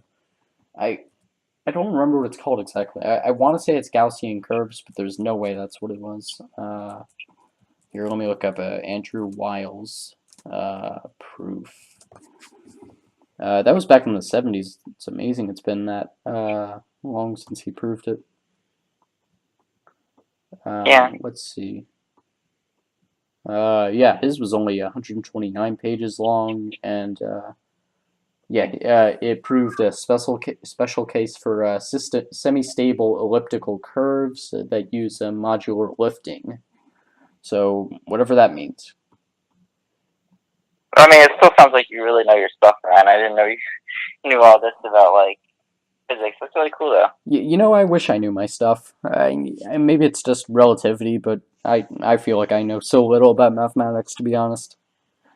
Oh yeah, I mean, no, I feel like you know more than the like much more than like people our age, but like because you know much more, you feel like you know much less. You know, Yeah, you feel probably. like you feel like I feel like a lot of people our age like I don't know that there's like a whole world of like different mathematics and stuff.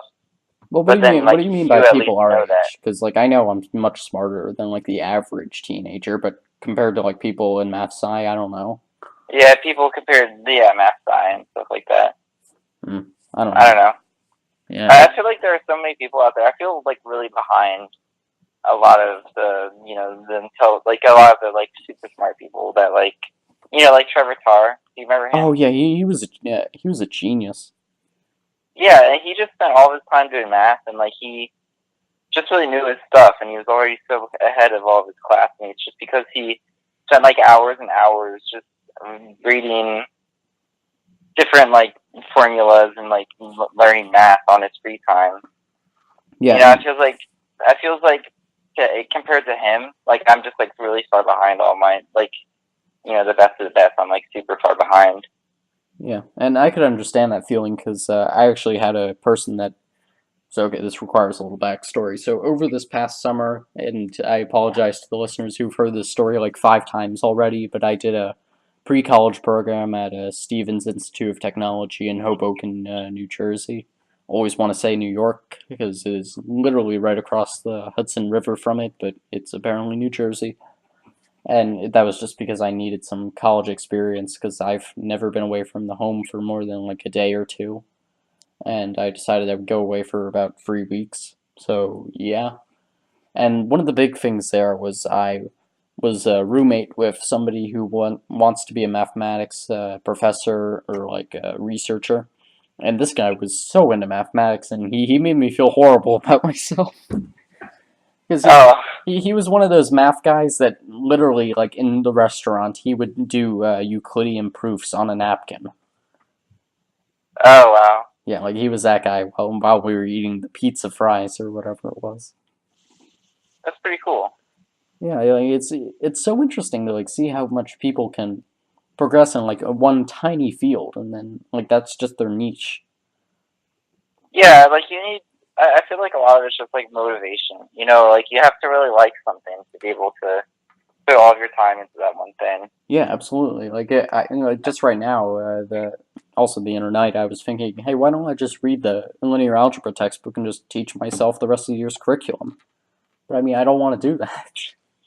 Yeah, no, I know. It's like you have to. It feels like I haven't found that one thing that like I'm gonna really really like.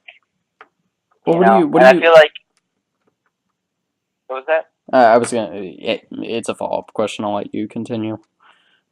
Oh no, I was just gonna say like I feel like a lot of people who already found like that one math guy, like he already knows, that his favorite thing is math, and like that those fields of math that he studies, like he already knows that, but he's already like so much farther ahead than everyone else.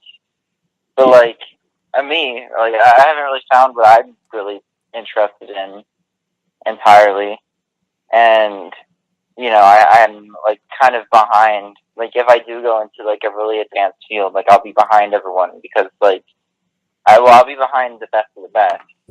So you know what I mean? yeah, and like something I've been trying to figure out lately is like, is the workplace about being super specialized and being really good at doing one task, or is it being good at being able to do many tasks? And like, I'm really not Yeah, sure, to be honest. yeah. Like, I know. I like, for example, like my role model, my personally, is like Elon Musk, Okay. and he's like he majored in economics and he majored in physics, and he constantly talks about like how yeah, like he spends 80 hours a week working and stuff because like I think one of the biggest things I took from him was he was talking about how he works 80 hours a week because compared to the person that works 40 hours a week, he'll be twice ahead. Like he'll be so far ahead than the other person within a year that like they're within like 5 years that the other person can never catch up to him. And like I just kind of took that and like, but it's like I have to like if I really want to be like that, I have to find something that I really enjoy. So you know what I mean? Yeah, absolutely. And like, that's something I've been trying to figure out myself because I'm really into a lot of different things. Like, I love history, I love math, I really like programming, I love writing, I love working with statistics and data, and like the ultimately, whenever I go into a job, I'm not gonna be able to do all of those things, and that's weird to think about. And like, I'm gonna have to choose one, and I don't know how I'm gonna be able to choose. And Yeah, I suppose it'll just be the one that offers the most money if I'm lucky, but it seems like that's an yeah, additional problem for people coming out of college. Like, there just is not a lot of employment. yeah. I do understand that. Yeah, and I mean there is right now, but the problem is when we're projecting to get out of college, it's projecting to be a recession. So Yeah. Oh, really? yeah, I because did not and the even thing know with the that. U.S. economy is it works on about a 20-year cycle where it goes boom bust. So if you just look at the last recession we had, about 2008 to like 2010, the next recession would project to be about a little before, just because of the how the market forces are working with. It seems like the time between them is getting shorter because wasn't there like a economic downturn in like the early 90s? I think there was. Um, yeah, I feel like mid '80s. I think it was. No, not mid 80s because Reagan was having it great. I think it was during H.W. Bush, but I'm not entirely sure. Oh, okay, then never mind. Yeah, I don't know. Yeah, so at least based on that, it would seem like it's becoming shorter, but hey, who knows? Maybe American can hang on a while. But what I'm really Yeah, concerned about with it is I don't know how America's going to survive through another recession, especially if it's one like 2008. yeah. Like I feel like I mean, our debt is just getting bigger. I really don't know. Like I don't. I feel like nobody actually knows what's gonna happen in the future. I feel like it's gonna. Like I feel like the future is just so unpredictable. Yeah, You know? and that's the thing with economics. Like, all of these people come out every single day, and they're like, the world is about to end in 5 years, and like you'll see an advertisement that's like, in 5 years, the economics in the world economy is going to collapse, and here's your free step guide on how to prepare yourself by investing in gold and silver. Oh, you'll see Yeah. those all the time, and like that's most of economists. Like, they all think that the world is going to end, and then it doesn't. And why isn't it? Yeah. I don't know. Kind of weird. Yeah. I mean, I heard there's a Harvard University that like rated us at like a only like a 20% chance of getting past 2,100. And this was a couple of years ago, Yeah, so I gosh, don't know that. I can't even imagine. Like, just 2100. I'm thinking about like middle of 2025. Yeah, I mean, yeah. So obviously we'll be fine from nukes. Like, that's a ridiculous thing in the news where they're like, "Oh no, is North Korea gonna shoot nukes at us?" No, they're not. Like, they won't. yeah, North Korea isn't a first strike country. They just don't. They react to other people. yeah. So I mean, I feel like the world. I don't feel like the world is ever gonna end. I No. feel like we're gonna go to another planet eventually, and I feel like humanity will survive throughout like millennia. Well, I'm not You know what I mean? well, I'm not convinced of that because I think how it works, how life works overall, and this is just my philosophy for it.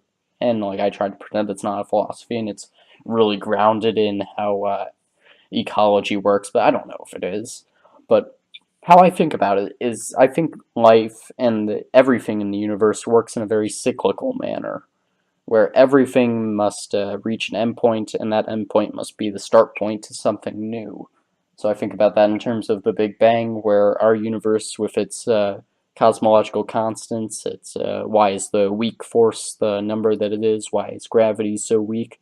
I think how it worked was the Big Bang iterated over and over and over and over and over again until it got a stable enough state where it didn't iterate again and it just made a universe. So there's a cycle there. You have worlds where they're constantly, not constantly, over billions of years, they're reforming and they're eventually getting destroyed by supernovas, and all of the cosmic particles are destroyed, and then they all coalesce into like a nebula or something. That nebula creates a new sun, and then you have new planets. So there's your cycle there. And then on a planet, you have some kind of life element. You have carbon, a silicon, maybe a germanium if you want to be weird. And from that, life can develop out of that. It becomes eventually multicellular, it becomes eukaryotic, at least on Earth, and then eventually develops into animals. Animals develop into humans, and then humans are the endpoint of that. But they aren't, because eventually humans must reach a point where they exhaust themselves, much like the example of the bunny on the alien planet, where the bunny eats itself to death by exhausting its resources. So eventually, us bunnies, we exhaust all our resources. We do that before we have a good means to get ourselves off the planet, and we die with it. At least that's how I I see mean, it.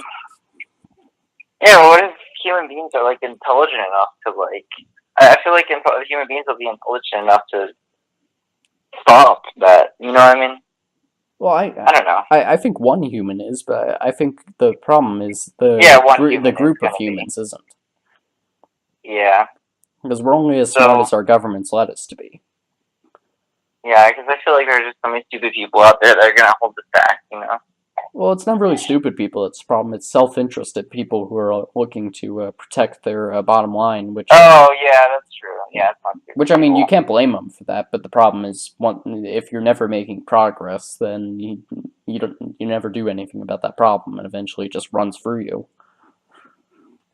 Yeah, but I feel like we're gonna have like whatever problem comes our way. Like society is gonna make a problem, and then we're gonna have like a couple of people or one person that like fixes that problem. Like I feel like there like will be some way that we like solve the energy crisis that like a group of researchers or like an individual is gonna find.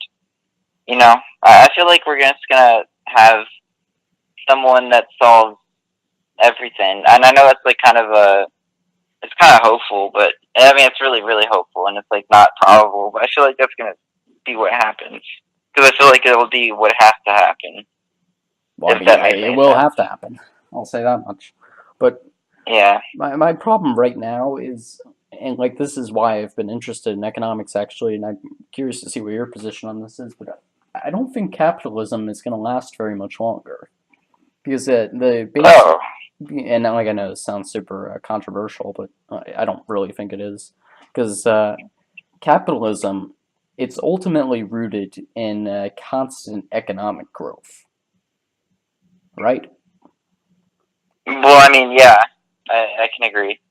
But that's not a good premise to start on. It works when you have a lot of room to grow, but when the resources are starting to, if not run out, then at least become more and more expensive, there's less and less room to grow. And once you reach a point of stagnation where you have, let's go back to the example about population growth. Once you reach a point where you start having negative population, your customer base starts to get lower than the amount of people that are offering a product, then you have a problem. And Yeah. and based on what market forces say, when there's too many sellers and there aren't enough buyers, it forces contraction. And as we Mhm. know, contraction is not good for the economy. Yeah. So, I mean, what do you argue for? Are you like more like do you argue for socialism, or do you say like capitalism is like the necessary of the the necessary of two evils or whatever. Right, honestly, right now, I think we just need something new. Like, not socialism or communism or whatever. I think we need to find something that's completely new, just for the system that we have today. Like, in the same way that we moved from mercantilism to a capitalism, I don't think anyone had an idea of what that would look like in the 1600s, but eventually the world just progressed to that point. I don't think economics is about some economist predicting what the market is going to look like in 100 years. I think it's just about us being prepared for an eventual change. And that's ultimately my problem with the US government. I don't think it is willing to accept change ever. And Yeah, that's just what happens. I think. I mean, yeah, I can see that. I can see that there's going to be some new economic system that we don't know about. I mean, whatever we haven't thought of yet, or we could never even like predict. Yeah. I mean, that's like the same thing. Like, I feel like there's going to be like some future that we just can't predict at all. Yeah, like that we don't even realize is happening. But I mean, just look at the world around us, like how fast it's changing, just like how much technology has suddenly evolved in our lives. Like even 5 years Yeah, ago, like you couldn't have predicted what today would look like. yeah, exactly.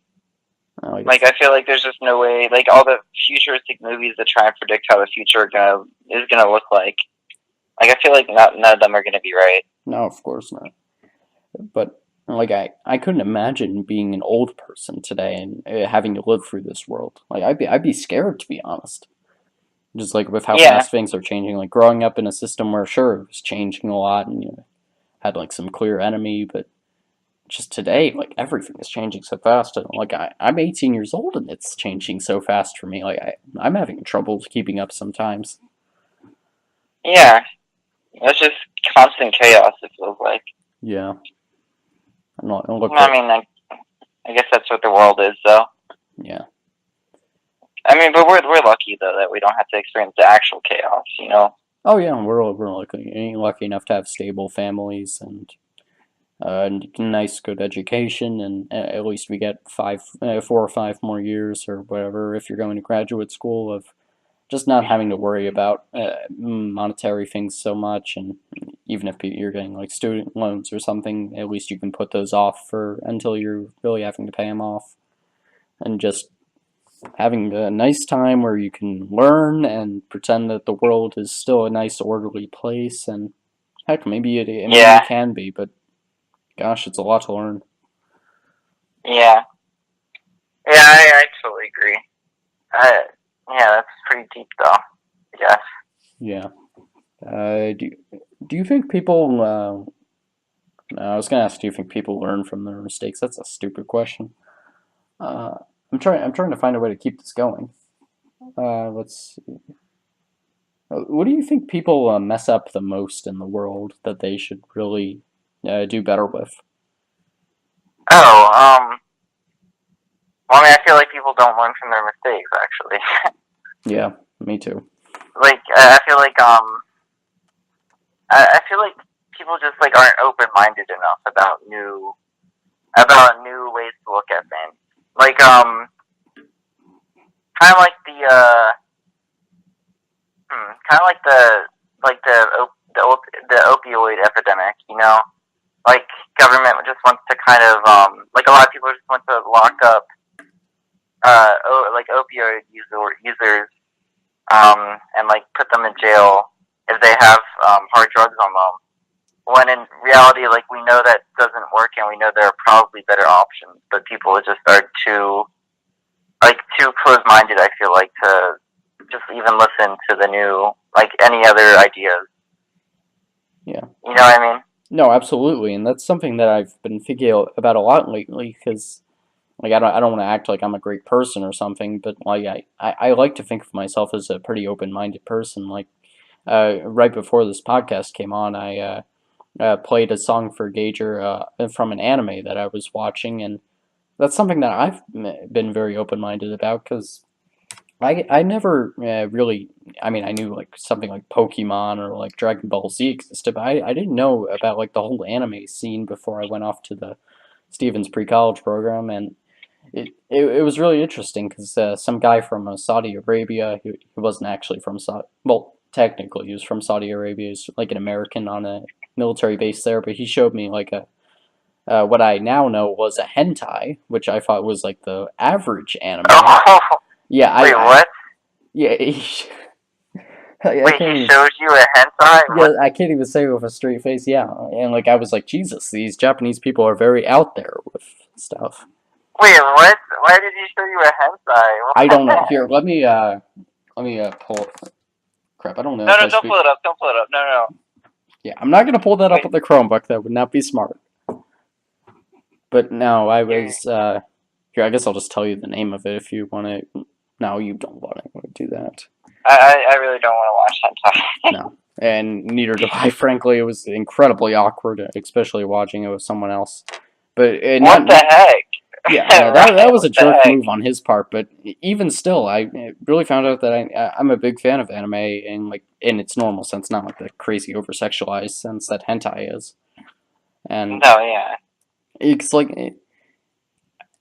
here, let me get it. So This is you're like into anime now, or yeah, I guess you could say that. And actually, I'm curious to see your thoughts on this because like what do you think about the sexualization of media? Like, do you think it's something that things can do in America is just too prudish, or do you think that like it's something that needs to be avoided to have something that you can take seriously? I mean, oh no, obviously you think I don't that. think there's much of a problem with I don't think there's much of a problem with sexualization in the media now or anything like that. Like I don't think there's I mean I don't really think there's much of a problem with I mean like, can you give me like a specific example maybe or Yeah, yeah. So like, I don't really mean if there's a problem right now. I'm saying like, do you think that America really has the right approach to it, where like it's so prudish with like what it's willing to show, and like we should be afraid of like it, and oh no, we can. And they're like talking about a woman's like breast size by like referring to her back pain or something instead of like saying something outright, and like everything has to be super prudish and like be very offhand, or like you would be seen as no being yeah too I don't scandalous. agree with that. I think it's fine if like I think breasts are fine, but I don't think like you know, of course, I don't want to turn on my TV and see like like a genitalia just right on my Yeah. TV, Oh, like right when there's a like penis. right when I'm about to eat like my dinner or something, you know, because that's just like naturally Hang on our a brains are second. just kind of like wired to think that's kind of gross, you know? Honey, can you please turn that off? It's dinner Yeah, time. like I'm not sure if I would want that, but I mean, like I don't think there's much of a reason. I think it's just bad to like kind of ignore that. I mean, people would say, well, you don't want children to know about that, but I mean, like But do you it's know? not terrible, huh? Like, that's one of the weird things, though, and I was mentioning this earlier. Do we care if children don't know about that? That's a very weird thing. Yeah, it's kind of weird. I mean, it does. I mean, it doesn't really make sense from an objective standpoint. Like, why shouldn't children know about that? Like, I don't know. And like, Kind of interesting. I don't even know what the emotional perspective on it is, because it's not like, oh, I don't want my kids having sex, because you would be worried about that when they're teenagers. You don't worry about that when they're like 6 years old. That's Yeah, but you just kind of want them to be pure. Like most people, I oh, think our society has like gotcha. developed like such a negative Sure. stigma around sex that like we don't want our children to like know about it when it's really just not that terrible of a thing. But I think that just goes back to our like Christian roots and stuff. Yeah, You know? I think they're all just ashamed of it, to be honest. And like Yeah, they yeah. find it There's too not much of a reason primary. to. And like Yeah, it's just a case of society trying to move away from its primal roots, and like you shouldn't be ashamed of that. It's a part of what we are as humans. We're not trying to be robots here, even if some yeah. people like me might It's like think eating you think food. It's just otherwise. yeah, yeah. It's like eating food. It's just like a basic human thing. Yeah, I mean, I do understand covering up though, like I like clothing and stuff. Like I'm not saying it's like entirely wrong because like we are pre-wired to like avoid. I mean, I don't know how pre-wired we are. I don't even know if we are pre-wired, but I feel like there's some instinct in us that like tells us to like avoid genitalia because it has because like people who like touch genitalia and then eat something aren't necessarily. I mean, I don't know. I don't know if they would like. I don't. Throughout evolution, like have died. You know what I'm saying? I'm just picturing like a god right now. He's like, "Don't have sex. Don't have sex. You're gonna eat your food later. It's gonna be bad. Yeah. You're gonna get an STD from your chicken leg. It's not gonna be fun. Don't do it." So yeah, I don't know. It's Yeah, interesting to think about. yeah. It's a very interesting thing. And like, it's clear that humans always are trying to move away from their primal past, and I don't know how I feel Yeah. about it. But I'm going to put you on the It's, spot here. You mentioned covering up. Do you think that school dress codes should be stricter or more lenient? I think they should be more lenient probably because like I feel like it's actually I could go both ways. I could see both ways because you don't necessarily want like that distraction in a classroom where like if like a girl's like I don't know. But then again, I feel like it's something you have to just learn how to control.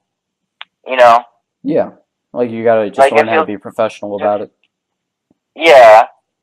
But I mean, at the same time, like because I wouldn't want to like force someone to dress a certain way.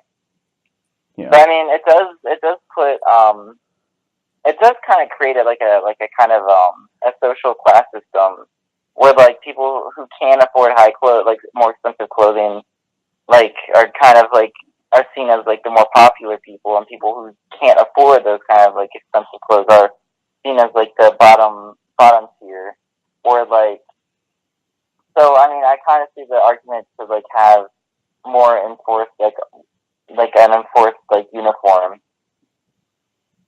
huh? you know. I've never heard that about like a clothing caste system. Do you think about that often?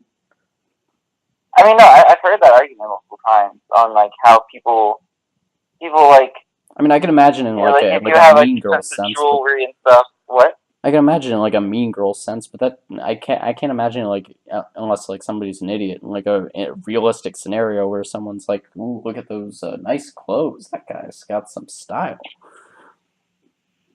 Yeah, I mean, you don't think so? I think that's true. I I don't, feel like I if mean, you're I'm the wrong able, target audience for that, obviously, but yeah, like initial judgment is usually, I mean, quite commonly based on like how a person dresses and like more expensive clothes, like Vineyard Vines, for example. You know them? oh, those pretentious creeps. Yeah, yeah, exactly. Like that's like if you're wearing like so I can see the argument for a school uniform because like people who wear Vineyard Vines are just showing off that they're wealthy, and a lot of times the wealthier people are able to like people are more interested in the wealthier people a lot of times. Yeah, So I don't know. I mean I see the argument for a school uniform, but I also see the argument for like freedom of expression. yeah. I wonder if that actually is the case nowadays, because I feel like a lot of kids growing up now are really just like angry at rich people. Yeah, I don't know. I mean, rich people can buy like more stuff for you if you're friends with them. So Yeah, that's a so I good mean point. I don't know. Like I do know a lot of the people who are considered cool kids and are great are much more wealthy. Yeah, I mean, I So feel like for the most part, we just don't care who's cool or not. But yeah, I can understand yeah, that. yeah, I do. Like, Yeah, I do feel that though. like you can But I feel it. mean, I don't know. But I feel like if you're if you're a poor person and you cannot afford like nice clothing, you might be outcasted and like at lower grade levels when people are still like trying to create like social classes. Like Yeah, if you're wearing like gym pants every day to school and like you know. So basically I just don't me know. freshman year. Yeah.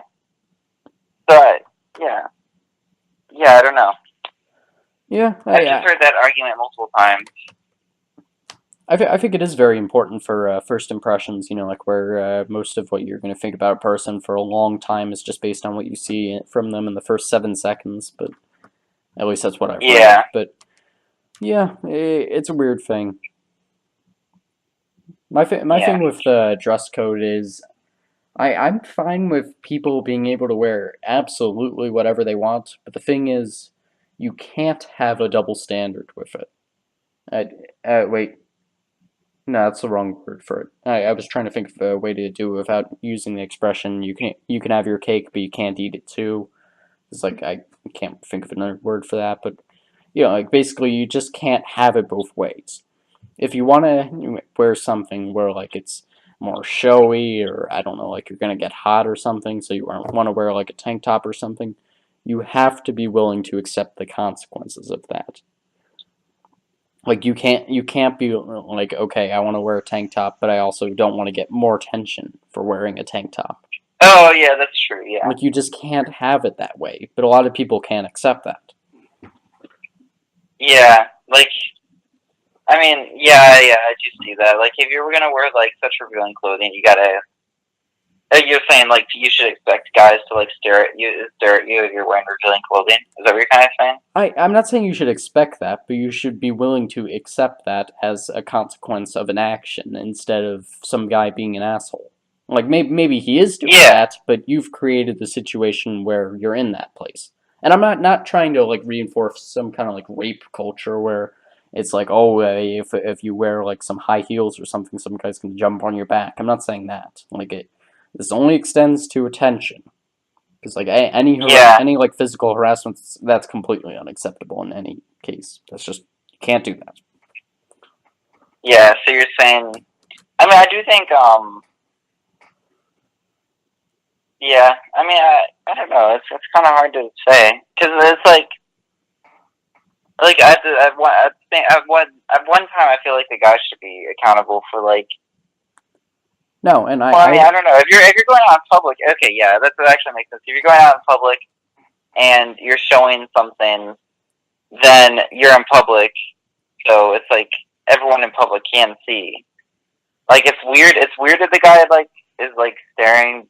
I don't know. it is a It's, very weird issue. But like my thing is just I want everyone to be accountable to themselves, and I don't want them to feel like their actions aren't having an effect and that like they aren't responsible for doing something, that like it's always someone else's fault. Like I'm happy if they want to go 50-50 on it. My problem is just with people who say no, it's completely their fault. I should be able to come into school naked if I want and nobody can look at me. Like yeah, that's true. and Like obviously you're in that's public. reducing Like to the people should be extreme, able but to. Yeah, yeah, and you're in public. Like if you're in public, then everyone's eyesight is in the public too. yeah. And like an example that So I like to use sometimes is guys who like to sag their pants or something. Like they're willing to take the fact that teachers are going to yell at them about it, or like a lot of people are going to look at them like idiots because it works, yeah. and like they're willing to accept that. Mhm. So yeah, I mean, I think the dress code is pretty interesting. I don't know, like I don't have like a lot of times I don't have strong opinions about things because like I can see both sides of the issue. Yeah, me too. You know what I mean? Because I'm like just I can see like it's like weird if a guy is like I can see that it's weird if a guy is staring at a girl because that's just like. But yeah, at the same time, I can see that the girl should accept that because she's going in like public like that. So yeah. I don't know. And like I'm the same way. The problem is just I'm a very argumentative person, and personally I find like debating things with people enjoyable. So that's just me. But I know a lot of Oh people yeah. like to shrink away from that and be like, "Oh, a debate, that's scary. I might hurt my friendship with another person." Like that's just not me. No, yeah, I feel like we need more discussion in our society.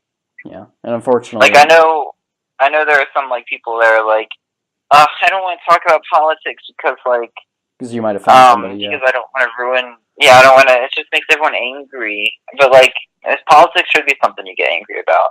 yeah, You know, and it's like it's life or death for a lot of people, yeah, and and like it's like loss of freedom for a lot of people, and it's something that you should be angry about and talk to people about. yeah, and it really comes down to two problems. Like one, people being too close-minded, and two, being people taking things too personally. Like if I'm attacking your ideas, I'm not attacking you as a person. I'm just attacking an idea you might have.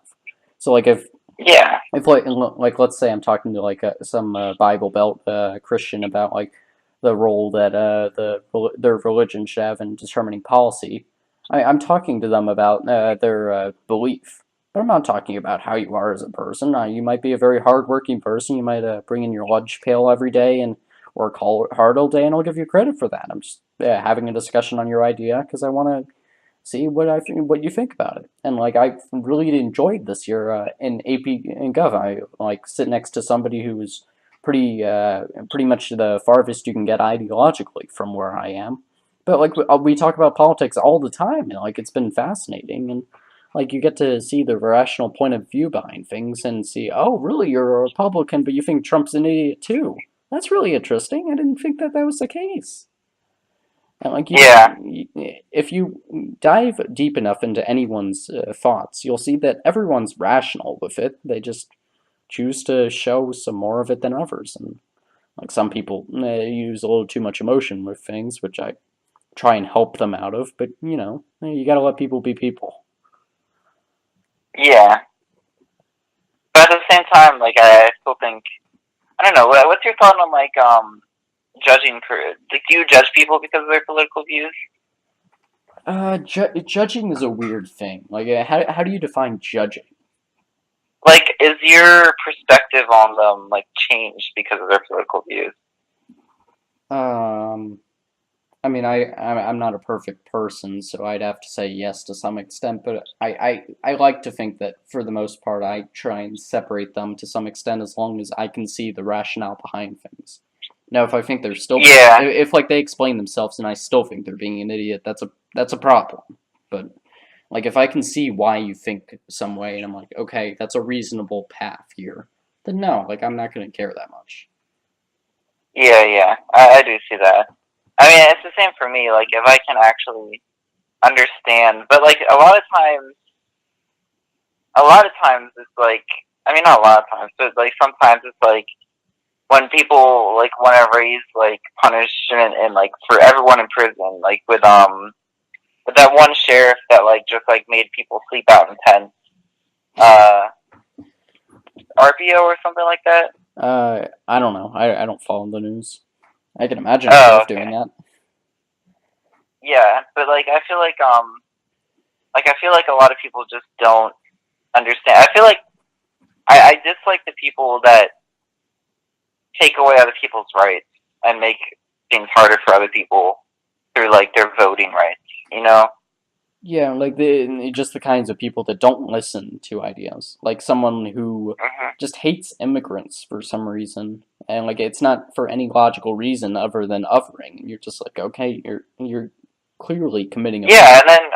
and then they're voting for people who like just make the lives of other people harder Yeah. and more terrible. Like those people, I can't really like. I don't think there should be any kind of like sympathy towards those kind of people. You Mm-hmm. know, Yeah, and like I mean, I have a pretty hard view on that because like if you're just if you're like if you're voting for people that like rip apart families and stuff, like I don't really like. There's no way I can like you. You know what I mean? yeah, I still I, think it just comes down to like your reasoning behind it. Like if you want to have like an economic argument about like, okay, what are the effects of bringing more immigrants into a country versus not, and maybe we should have like a quotas on it or something, then okay, I can talk to you. But if you're gonna make some xenophobic argument where like, no, those people want to kill my family and they want to go throw our government into anarchy and they want to elect a Mexican president, like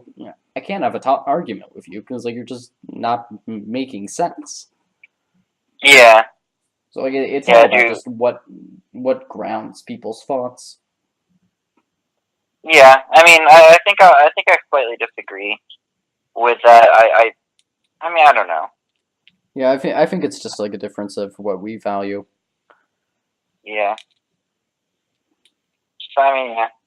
Yeah, what do you think makes us most different as people? Oh, like like divides us, kind of. No, I mean just you and me. Oh, me and you. Yeah, sorry.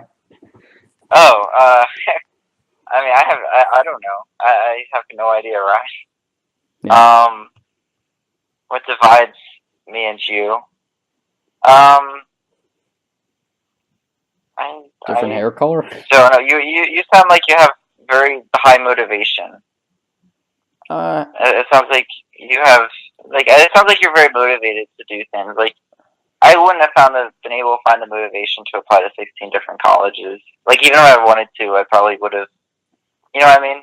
Honestly, I think it's just the OCD. And like people joke about OCD, like, oh, I have OCD and I have to be a tryhard. But no, I mean like the actual disease OCD, where like you literally obsess about Oh, things and you wait, can't stop. were you actually diagnosed? I haven't been diagnosed with it, but my mom's mom has OCD, and she's like, no, you probably have OCD. We're not going to go to a doctor because you like your life better like this right now, but you probably have OCD. Oh, So, I okay. mean, obviously that diagnosis wouldn't hold up in court, but that's a pretty strong diagnosis. Yeah, I guess. But no, like in terms of me, I ultimately I think I'm a very lazy person too. It's just I don't want to make mistakes, and like in school, I'm like constantly on guard. I'm like, okay, I gotta be completely focused here. I don't want to be that guy that's like sleeping in class or something, and like I want to create the best image for me possible, and like just constantly being focused. But like I'm not like that in normal life. I feel like when you learn the most about someone is when they are completely alone and they can do whatever they want. Like that's when you really know what a person is like, and unfortunately, you don't get a window into that. Okay. Yeah, that makes sense. And I think that's a big problem with dating, actually, where you don't find out what someone is actually like until they're comfortable enough around you to actually show you that. And for a lot of relationships, that can be like 6 or 9 months in. So like that's a big Yeah, problem. yeah, yeah. That's a good point. Yeah, I think That actually is a good point. I do agree with that a lot. yeah, and that's why you have. I'm sure you've talked about in psychology the like phases of relationship where you have like the rosy phase where like everyone is just love struck and they've got the. I'm trying to remember the actual hormone that's in the brain, like the oxytocin, I believe, just governing all of their thoughts, and they can't see anything bad about the person. And then over time, they start to see some of their flaws, and the cute little quirks that the person has turns into annoying habits. And then like over time you get comfortable enough to, I don't know, like fart in the same room as the person, or I don't know, just stuff where like you're not afraid to like make a comment that before you would have been on guard about, and like you just learn more about the person that you didn't already know, and you're like, wow, you're not even the person that I usually used to date, and that's because they're not the same person. They were creating an image before. Yeah, that's actually true. That's yeah. I do have yeah. So like, I don't know how I'm supposed to find like I don't know how you're like anyone is supposed to really just like find like the perfect one. I feel like it's just up to chance, really. Oh, it's absolutely just up to chance, but like additionally, you just gotta find good people. And like it's Yeah, really difficult. You don't know when you found good people, really. yeah, yeah. I mean, those are all like pretty good points. But that's actually I agree with that a lot. Yeah, I think the dating, the way like dating is set up, it's like just impossible to actually find like someone that you could actually like be the happiest with. yeah. I wish online dating was more about actually getting people to really find their perfect match, because that'd be nice if like you could just type in your name and like some facts about yourself, like some honest facts about yourself, like put in like your personality test or results or something, and then like you can get some honest results back, and then you can just be done with it. Like that'd be great Yeah, instead of like going out to a bar or something, or like just happen to go to school with somebody, so that works out well. Like if you think about it, you're only gonna run into at maybe 1,000 people in your life and that you talk to. Like what are the odds that 1 out of 1,000 people is going to be the perfect person for you? yeah. That's silly. And I feel like the terrible thing about it is like once you like think you find someone, like you'll start dating them and whatever, and then like 6 months down the line, you might realize okay, this is not the person that I want to be with, but you're already like kind of in love with them. Yeah, and like So you it's have like a sunken you can't cost. leave them. Yeah, and like then it's a So question of, gosh, I already have this semi-stable thing right now. Should I pull the plug on it? I'll have put 6 months into something that I'm just abandoning now. yeah. So I mean, I don't know. I don't. The world is just a sucky place sometimes. Yeah. In some regards. Like one of the nice things about doing this podcast, honestly, is been talking with people that aren't in the same room with you. Like, I think that's a powerful thing because, like, if you were sitting right across from me right now, I don't think I'd be comfortable talking about the not majority, but like some of the things that I said here. But the fact that I'm talking to my computer and like I'm not really talking to an actual person, I think that's a powerful thing because your brain, I don't know if it completely registers the fact that that it's no different than talking as if the person would be in person. Yeah, I don't know. I have no idea. Yeah, I don't know, just a thought. Yeah. Hmm. So, like, are you planning to do the podcast like everyone in our grade, or like? Just honestly, just as many people as I can get. Like everyone's schedule is very busy, and obviously I'm going to be the one that's most willing to, throw my weird hours into it. So like I'm just trying to get as many people offering to come on as possible, and then just throw them in because I know that as soon as I lose motivation to do this, I'm going to be really glad that I have this many in like a backup, and then once I get like the energy to do it again, I'm going to be really happy too. But right now, I'm feeling great with it. Like I'm having a lot of fun talking to people. Oh, that's nice. I'm glad. Actually, I know with Zach Sherman and. I actually know Zach Sherman tomorrow or something like that. Or Zach Sherman and a Rod on a Sunday. I'm going to be in Williamsburg all day tomorrow refereeing, so that's going to be a lot of fun. That's actually where I. oh, referee. Oh yeah, we didn't get a chance to talk about that. So, I obviously I mentioned the thing at Derry as like what I do to work, but I have an actual job as a soccer referee because I played soccer for like 5 years and that was just eating up way too much of my time. So I said, hey, I'll just referee over the weekends when I get the time, and I've really been enjoying it, and it's been fantastic money. Like I don't know why more people don't do it. Oh, really? How much money is it? If you don't mind saying. Oh no, no, of course not. I can get anywhere from like $45 to like $65 per game. So that's like and games last like 90 minutes. So like on a good day, I can get like 6 games in a day. Oh wow! And What? Oh that's wow! before tax, of course. So like Oh yeah. pay like 20% on that or something, but that's still fantastic. And like this past summer, not summer, the past fall, I think I made like this is before tax, obviously. I made like $2,000, I think. So I don't know. Oh wow. I don't know if that's good or something. Like, how much do you make in like a 4 month Um, span? I make about like $200 every 2 weeks before tax. Okay, Oh so no, after tax, after tax. okay, so yeah, it'll just be different. But yeah, that's pretty comparable, and like to only have to work like weekends, that's really nice. Yeah.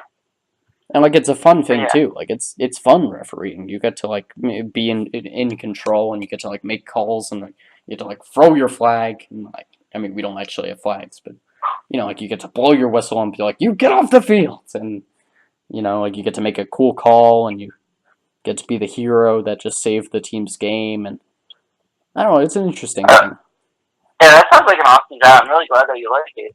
Like Yeah, that's really important to like your job, yeah, especially as a high school student. definitely. And it Well, could no, be not especially as a high school student. But I mean, it's more important to like your job when you're an adult, I guess. But yeah, and it could be a really scary job too, because like when you're doing it with like kids that are pretty old, and like you're like right next to a fist fight, and you're like, oh, should I get in the middle of this? And like you have to make a oh, very really? yeah, like you're about to Have you make ever like I'm sorry.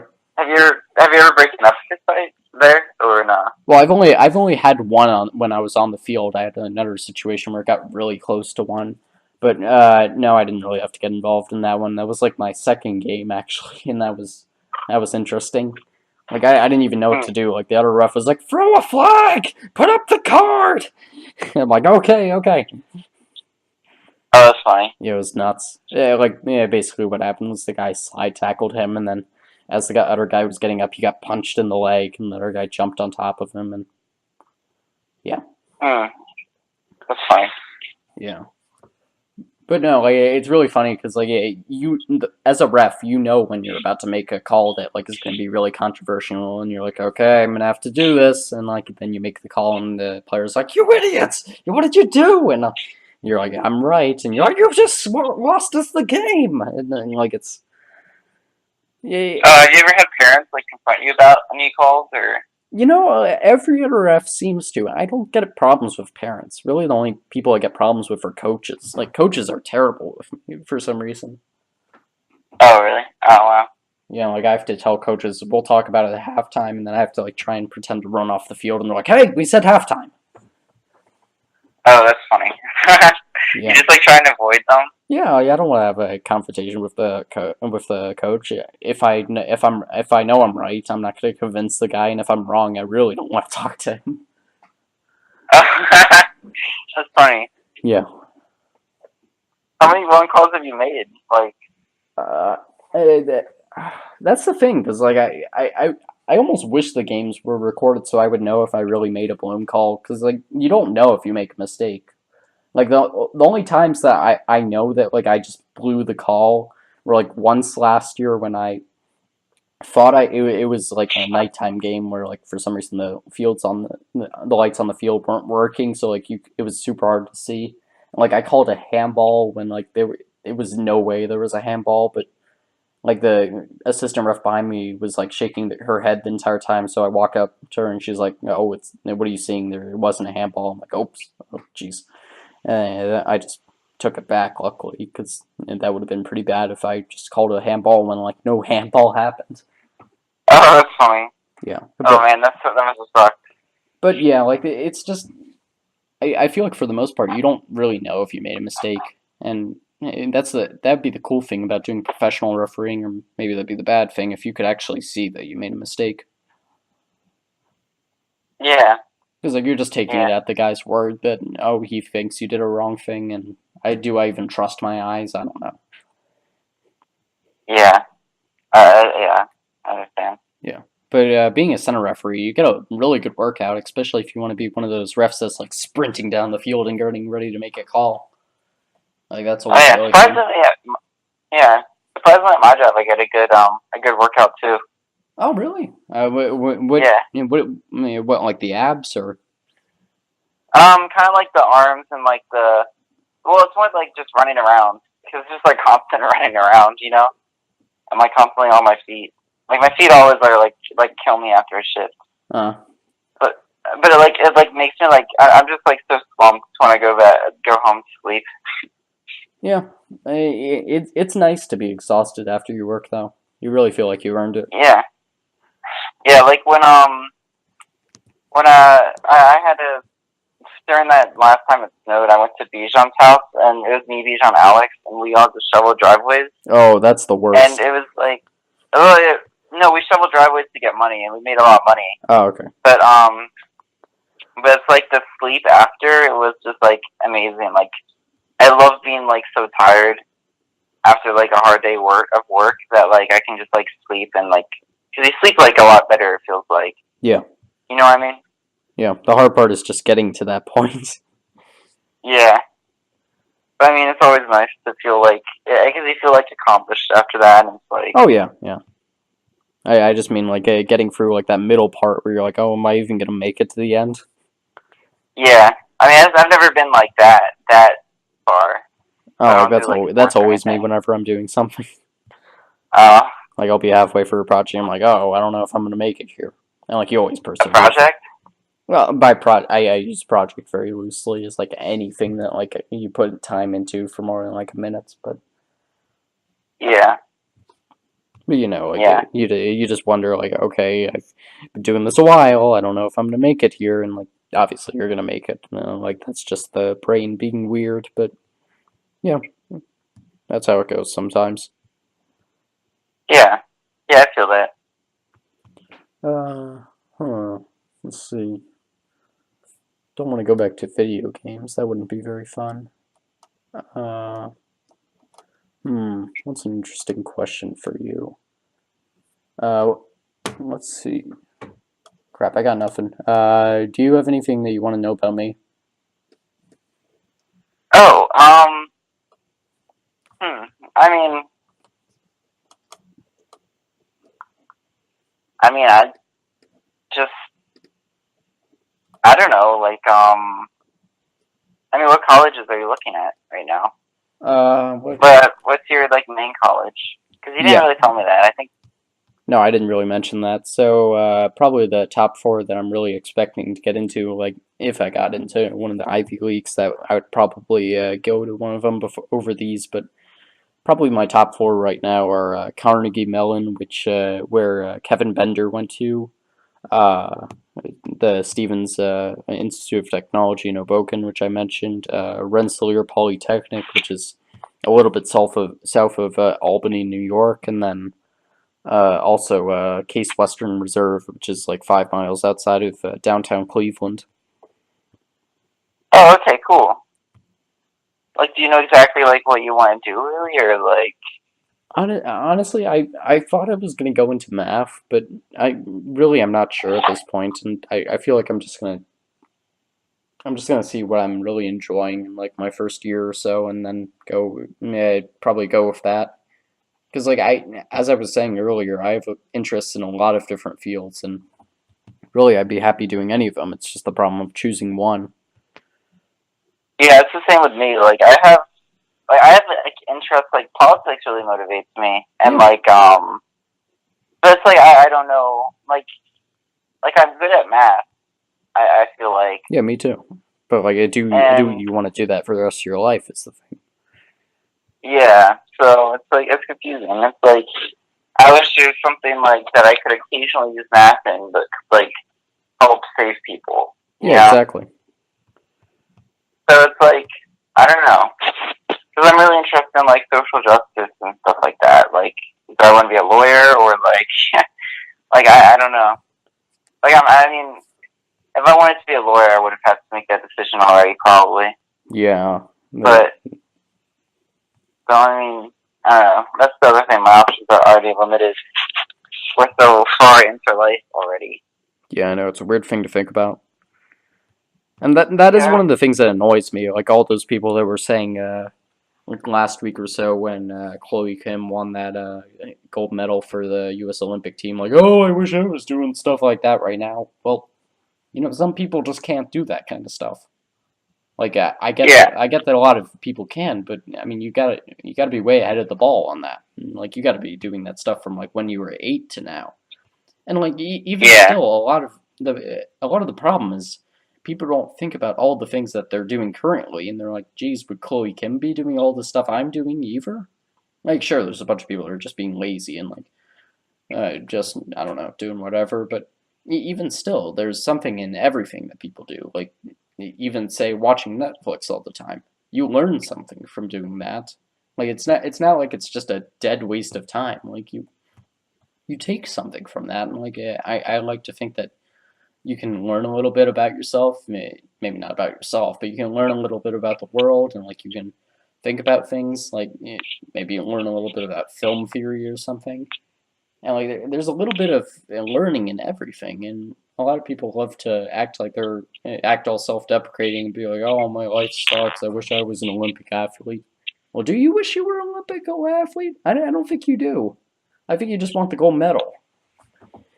Yeah, the only thing I would want to be about an Olympic athlete is, like, how Michael Phelps, is able to eat, like, 4,000 calories or something. No, he eats, like, 6,000 or 8,000 calories a day. Like, come on, he eats, like, whole pizzas for, like, a snack. Like, Yeah, I looked at his diet, and, like, that was hilarious. But I do like that philosophy that, there's no real way to, like, waste time. yeah, that's what I try I to. don't know, I don't know if that's, like, I do agree with that, but I feel like there are ways to be, more productive with your time, though, as well. Well, it all just comes down to what you value. Like if you're being made happy by doing Netflix or something, then I mean that's making you happy, and that's better preparing you for what you're going to do in other things, and like that by extension, that makes the rest of your life better. Like you can't discredit somebody for trying to make themselves feel happier if it makes them feel happier. But Yeah. yeah, like it's all about just trying more and more things so that you're finding what is going to really help you out, and that's why it's so important to be open-minded. Just so that like you're always willing to try something new and make yourself a better person. Because as soon as you get complacent, well, that's kind of when you stop growing as a person. Yeah, man. You're really cute, dude. I, Are I, you I, sure you seem like you could be like a good like psychologist even. Probably, but I don't know. I don't want to deal with people personally. I'd probably be good at like writing a book on it or something. Yeah. I don't know. Yeah, I do agree. I feel like part of the problem is I'm good at talking to teenagers about it who don't really have much experience. But I feel like if I just talk to a bunch of adults about it, they'd be like, Ryan, you don't really have much life experience, do you? Because that's not really how it goes. And like Oh yeah. I try and keep like a good mindset on that. Where like I'm not gonna be skeptical of those people. They probably know better than me on it. But like it's always worth having the conversation. Yeah. So I know you're really involved in getting people to be passionate about voting. So I can Oh, understand. I'm not heavily involved in that actually. That's kind of a misconception. Oh, I don't. I see. Yeah, I don't spend a lot of time with that. I mean, I do care about it a lot, but I know. Wait, how do you know about that actually? Miss Samato mentioned, and I think I saw you doing something for it once. Oh yeah, yeah. I mean, I can't. But you can go on with your question if you want. I'm sorry. Yeah, I mean, I'm just not. It's like I don't spend a whole lot of time with that. No, don't worry. And I wasn't saying that you do. Like I mean, I'm president of three clubs, and I don't spend that much time on any of them outside of like doing the actual club. I just meant that like you care about the issue in some sense, and like you might have an interesting Oh opinion on yeah. it. And I was going to ask like what you think about the American first past the post system, and if you think we should stick with it. The what system? The first What'd you past the say? post that we use to elect people. Oh, I don't even. I'm sorry. Can you elaborate on what that is? Yeah, sure. Don't worry about it. I'm more passionate about election systems than the average person. So, just the first Yeah. past the post system, how that works is in any election, you can have as many people as you want, and whoever wins the most votes by when voters are voting for one person is the winner. That's it. Oh, so I mean, I So I assume your follow up question is that isn't that the only way to do elections? yeah. Well, no. Well, I mean, it's not. Can't you win like more than? Isn't it like whoever wins like more than 50%? I mean, first past the post sounds like it's um, it's like winner takes all. Yeah. But like, isn't it sometimes? Sometimes with like the electoral college, for example, you have to win more than 50%. No, that's actually not true. Oh, really? It's whoever wins. No, It's no, isn't it? You have to win 270. You have to win 270 votes to win, and then if no one passes that, then it goes to the Senate. I don't believe that. I don't believe that's true. Actually, if you go back to the election of 1828, I believe. What's his name? Crap, I forget his name. John Quincy Adams. I believe he only wins 28% of it. Actually, which yes, 1828, 28%. But I think that's true. No, that's not true. Oh, really? That's not true. Andrew Jackson won 28% of the popular vote versus Quincy Adams 20%. But I'm looking up the electoral college thing. But it definitely was not that much. It wasn't 50% positive. Well, oh no, it was. Oh, I don't know. I thought it was you have to win 50% of the electoral college votes. Not necessarily the popular vote, but like No, definitely not that.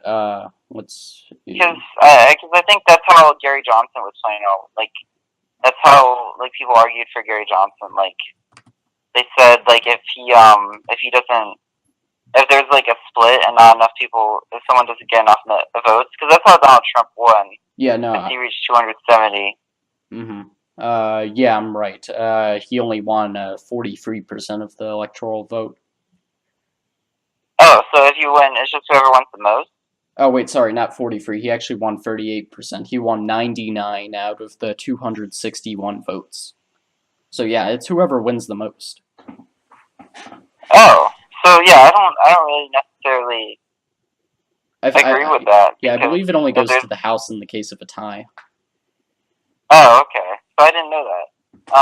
So like um, yeah, I don't really agree with that. 'Cause, like if someone say like had a larger, like if America was split and there were like say like four different candidates, and then one candidate gets like only gets like 28% of the American vote, but like they win, like they shouldn't really be like president. I feel like it would be better to have like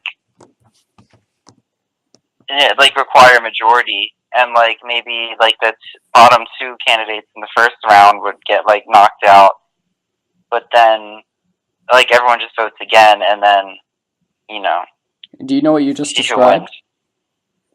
What? You just described the French election system, where they have a initial system where there are any number of candidates who want to run for it. I believe even you can have many members of one party. That actually might not be true, but either way. And then the top two winners, they go on to a runoff election where only one can be the winner.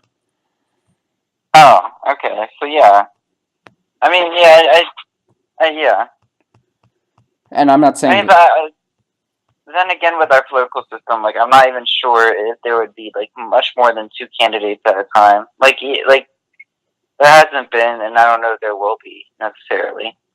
well, is So I that mean, well, there have been, but it's like under our current like political system, there are only like two main parties, and I don't know if we were ever going to go to like a three-party system where like three political candidates are nominated.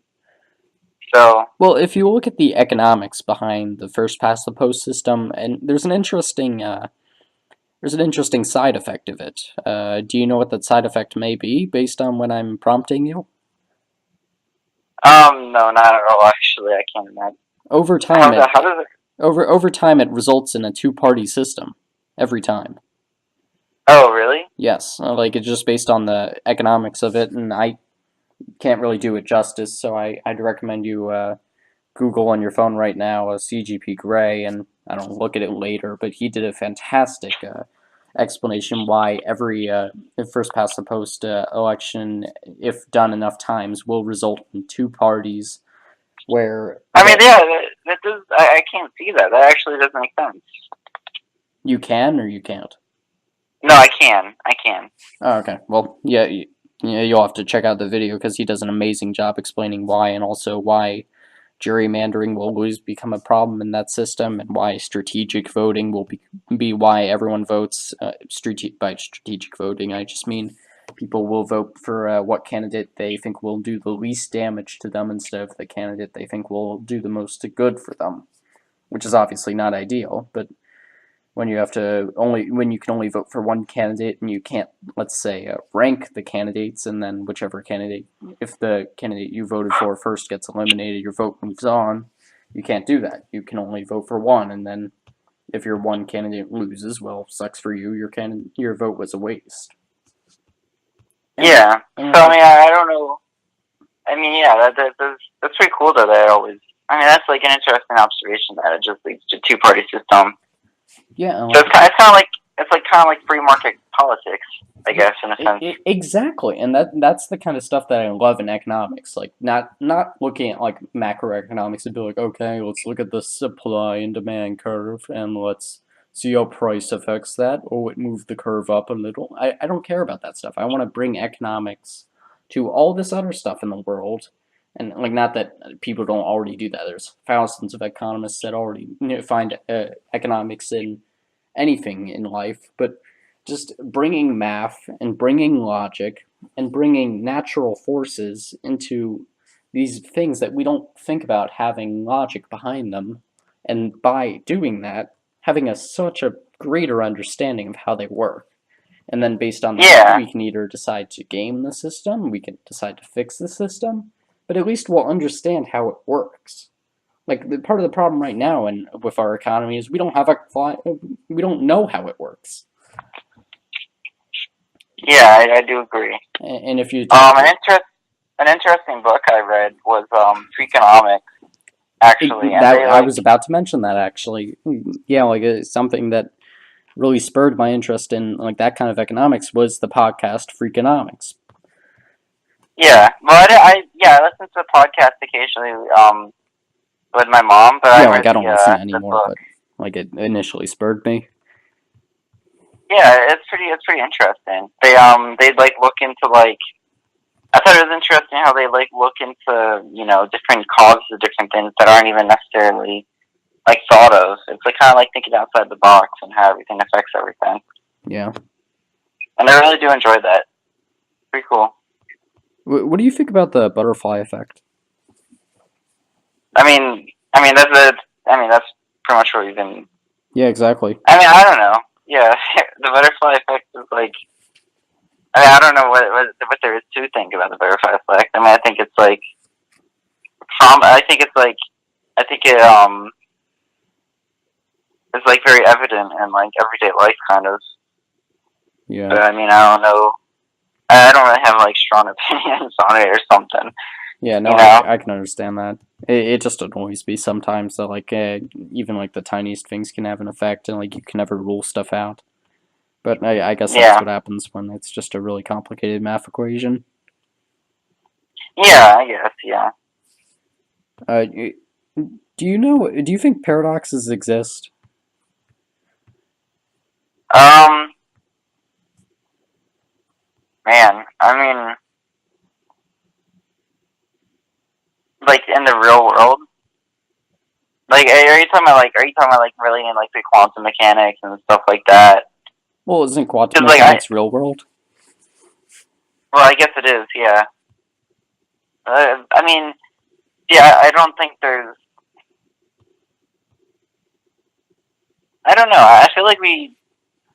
I think paradox is such a broad term, and I think it's just a term that we'll use for things that we don't necessarily understand. Like we don't understand like quantum mechanics. Like we understand it well, but I mean we don't understand it like nearly at all though. Like you know, so like I feel like there are a lot of things about like nature that we'll find that like initially don't make sense, but we just need a new way of like looking at it under like a new kind of like a new physics, you know? Well, can you give me an example? Because like, are you talking like referring to something like the wave particle duality? I mean, I don't know any paradoxes actually. Like, I don't know, but I mean, like, Yeah, I I'm don't just either. saying, like, I'm just saying in general though. Like, are you talking about like paradoxes? I'm just talking any paradoxes, frankly. Like I You're don't just think they talking any exist at all. paradox? Yeah, yeah. I don't think they exist at all either. You I know, feel like we just have a lack of understanding of certain things. yeah, like the only one that I've ever found convincing is Zeno's paradox, but that's just because moving forward is such a hard, like hard coded thing in our minds that like it's really hard to break that one. But even that, you gotta like Wait, concede. what is that paradox you just said? Zeno's paradox. It's just where if you it has to do with like a tortoise and like a not a hare, like a tortoise and some other guy, maybe a tortoise and Joe, let's say, and like I don't really remember how it goes, but the point behind it is you can move forward infinitely and like constantly be moving forward. But by having the distance that you move forward each time, you will never reach your endpoint. So like if you start by moving half the distance to that endpoint the first time, and then the next time you move half of the distance to the endpoint, so you move a quarter of it. Then the next time you move an eighth of that. Then the next time you move a 16th, and you just keep doing that over and over again. You're never going to make it to the end. I mean, yeah, I guess. So like that's just I mean, I guess speaking on that's true. that's just speaking on like how it's an asymptote and that. But it's always just been a weird thing to think about asymptotes like that existing in the real world. Yeah. I mean, like, how is that a paradox necessarily? Just because it's a weird thing to think that like if I'm walking across a room and I keep walking forever, I still won't make it to the end, even if I just keep walking straight forever. Necessarily. And of course you. you will by Planck length, but Yeah, Planck length is such a cheap thing. yeah. And like Because does you that can't go down to like your mirror atom. You can't walk the size of your atom. Yeah, and You like know. the weird thing about Planck length is I don't even know if that's true, to be honest. I think the thing with Planck length is just that's the length of an electron. So like it actually I don't think that's the case at all. But whatever it is, it's the smallest length we can measure. I don't think it's based in mathematics. I might be wrong Planck about it. length? Are you talking about it's Planck length, right? Is that what you said? Yes, the Planck length. Yeah. Yeah. Like Yeah, I don't remember. Oh man, I think it is the length of an electron. Oh, okay. Then if that's the case, then that's just based on the fact that we use electrons to measure the smallest things. So like you can't measure something with something bigger than the thing. Like you can't. How would I do this? That's like trying to measure, let's say that's like trying to measure my height with a ruler that only has a mark every 10 feet. Like you can try and estimate it, but it's not going to do you much good. Yeah. So like I think Yeah. so the reason I think that like it might not be the electron length, like that makes sense to me. I think it is, but the reason why it might not be is because the math works for incorporating it into all these things that are like universal. So that's kind of weird, but maybe it's just because electrons are universal. Yeah.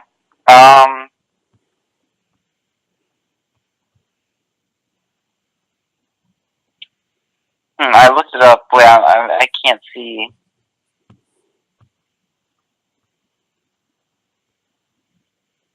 Oh, I don't know what it is. Okay, yeah, don't worry about it. I should ask Dr. E about it really, but the last time I tried to ask Dr. E about a really philosophical thing, he was kind of wishy-washy on it.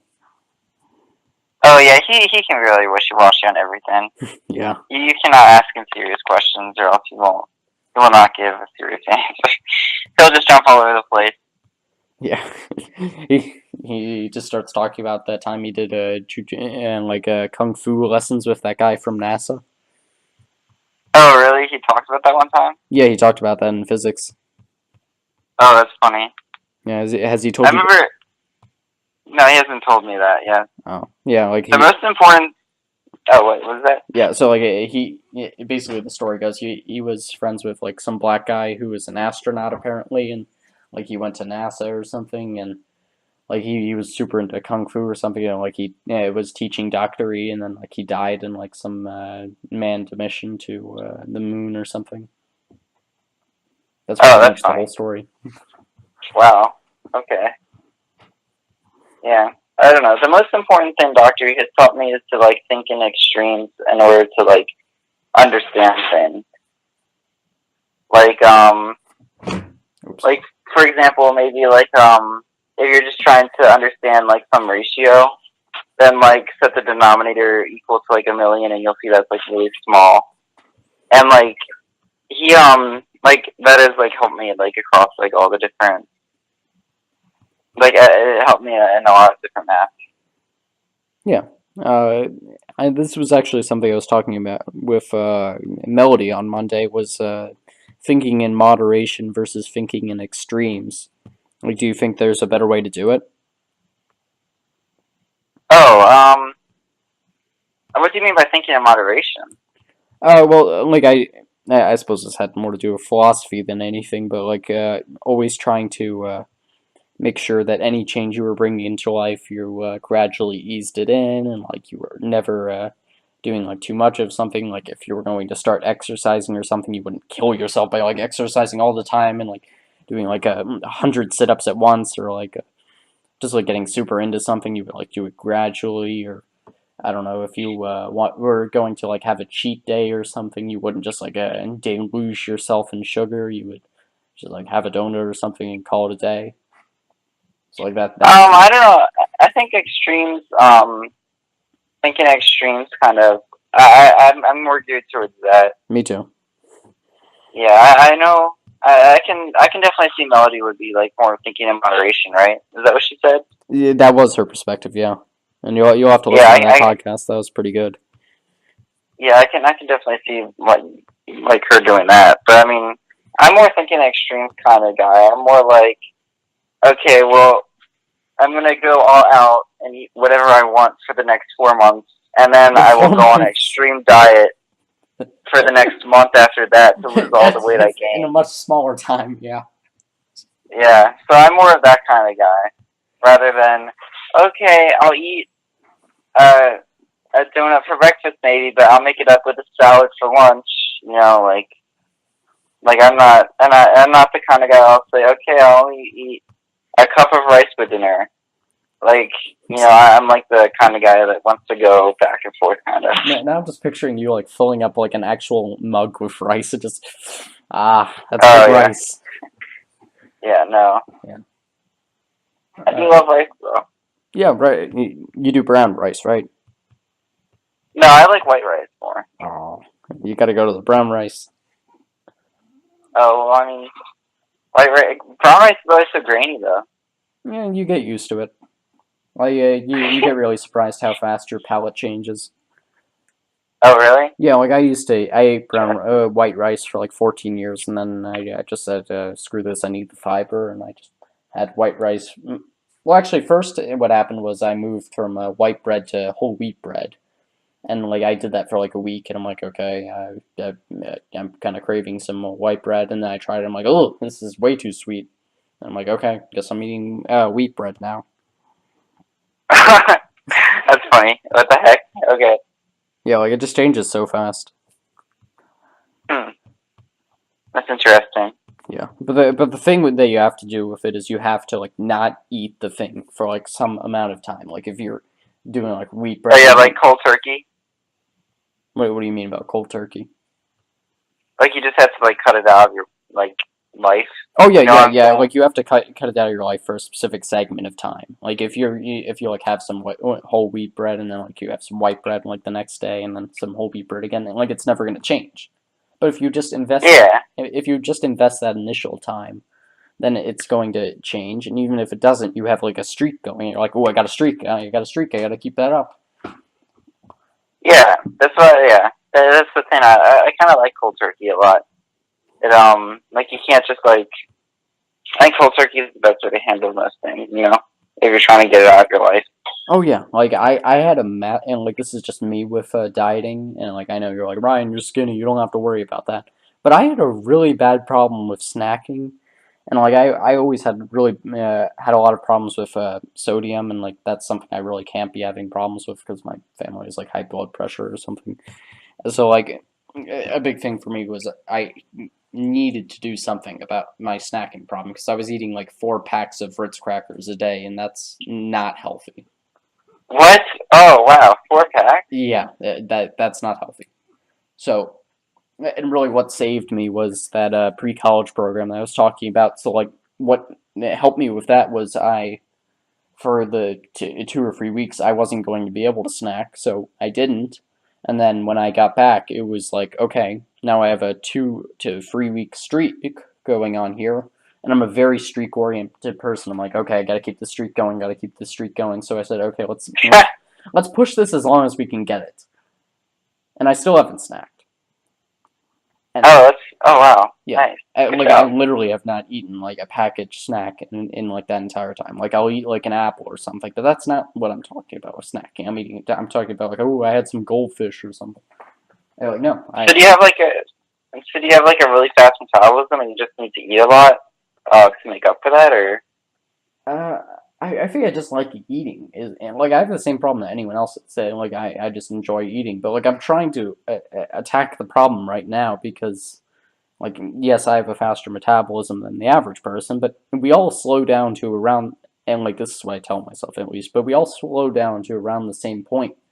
Like once we're done with puberty and like we're like adults, where like our testosterone is gonna start going down.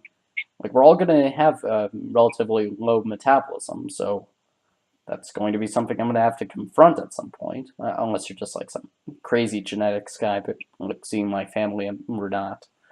So like I'm trying to develop good habits while I still have the energy as a kid right now, and have the habits so that when I'm older, I have habits that I'm just following. I'm not trying to set up a new thing.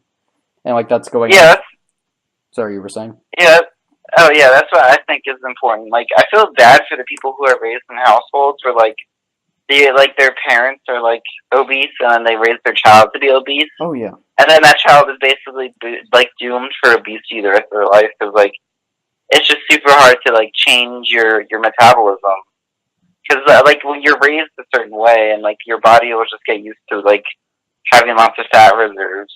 So then like it's just hard to fundamentally change your life, and like the parent is mostly responsible for that. Yeah, You know? or even just change what like your brain chemistry desires. Like if you grow up around like having your comfort foods being like having a bunch of donuts or like some cake or something, like that's going to be a problem when you're older because your brain connections don't change that much when you're an adult.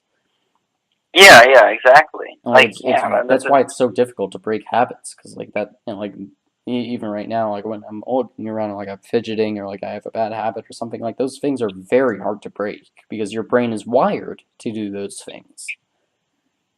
Now like yeah, you're exactly. literally changing the wiring in your brain when you break one of those habits and like even now like I still want a snack and like it's been 9 months. I'm like come on, I thought I'd be over this by now and you just don't get over that stuff. Yeah, yeah. It's just however you're raised is just like how you are the rest of your life. Yeah, or at least for Or a to lot of change. years. Yeah, you can't really like decide the person you want to become very much, and it's hard to. Yeah, it's very difficult. Uh, let's see. I think that's about all we got, to be honest. Yeah, that's not. I mean, that. Yeah, that'd be a good wrapping point. Yeah. All right. I guess. Do you have any closing statements? Um. No, not really.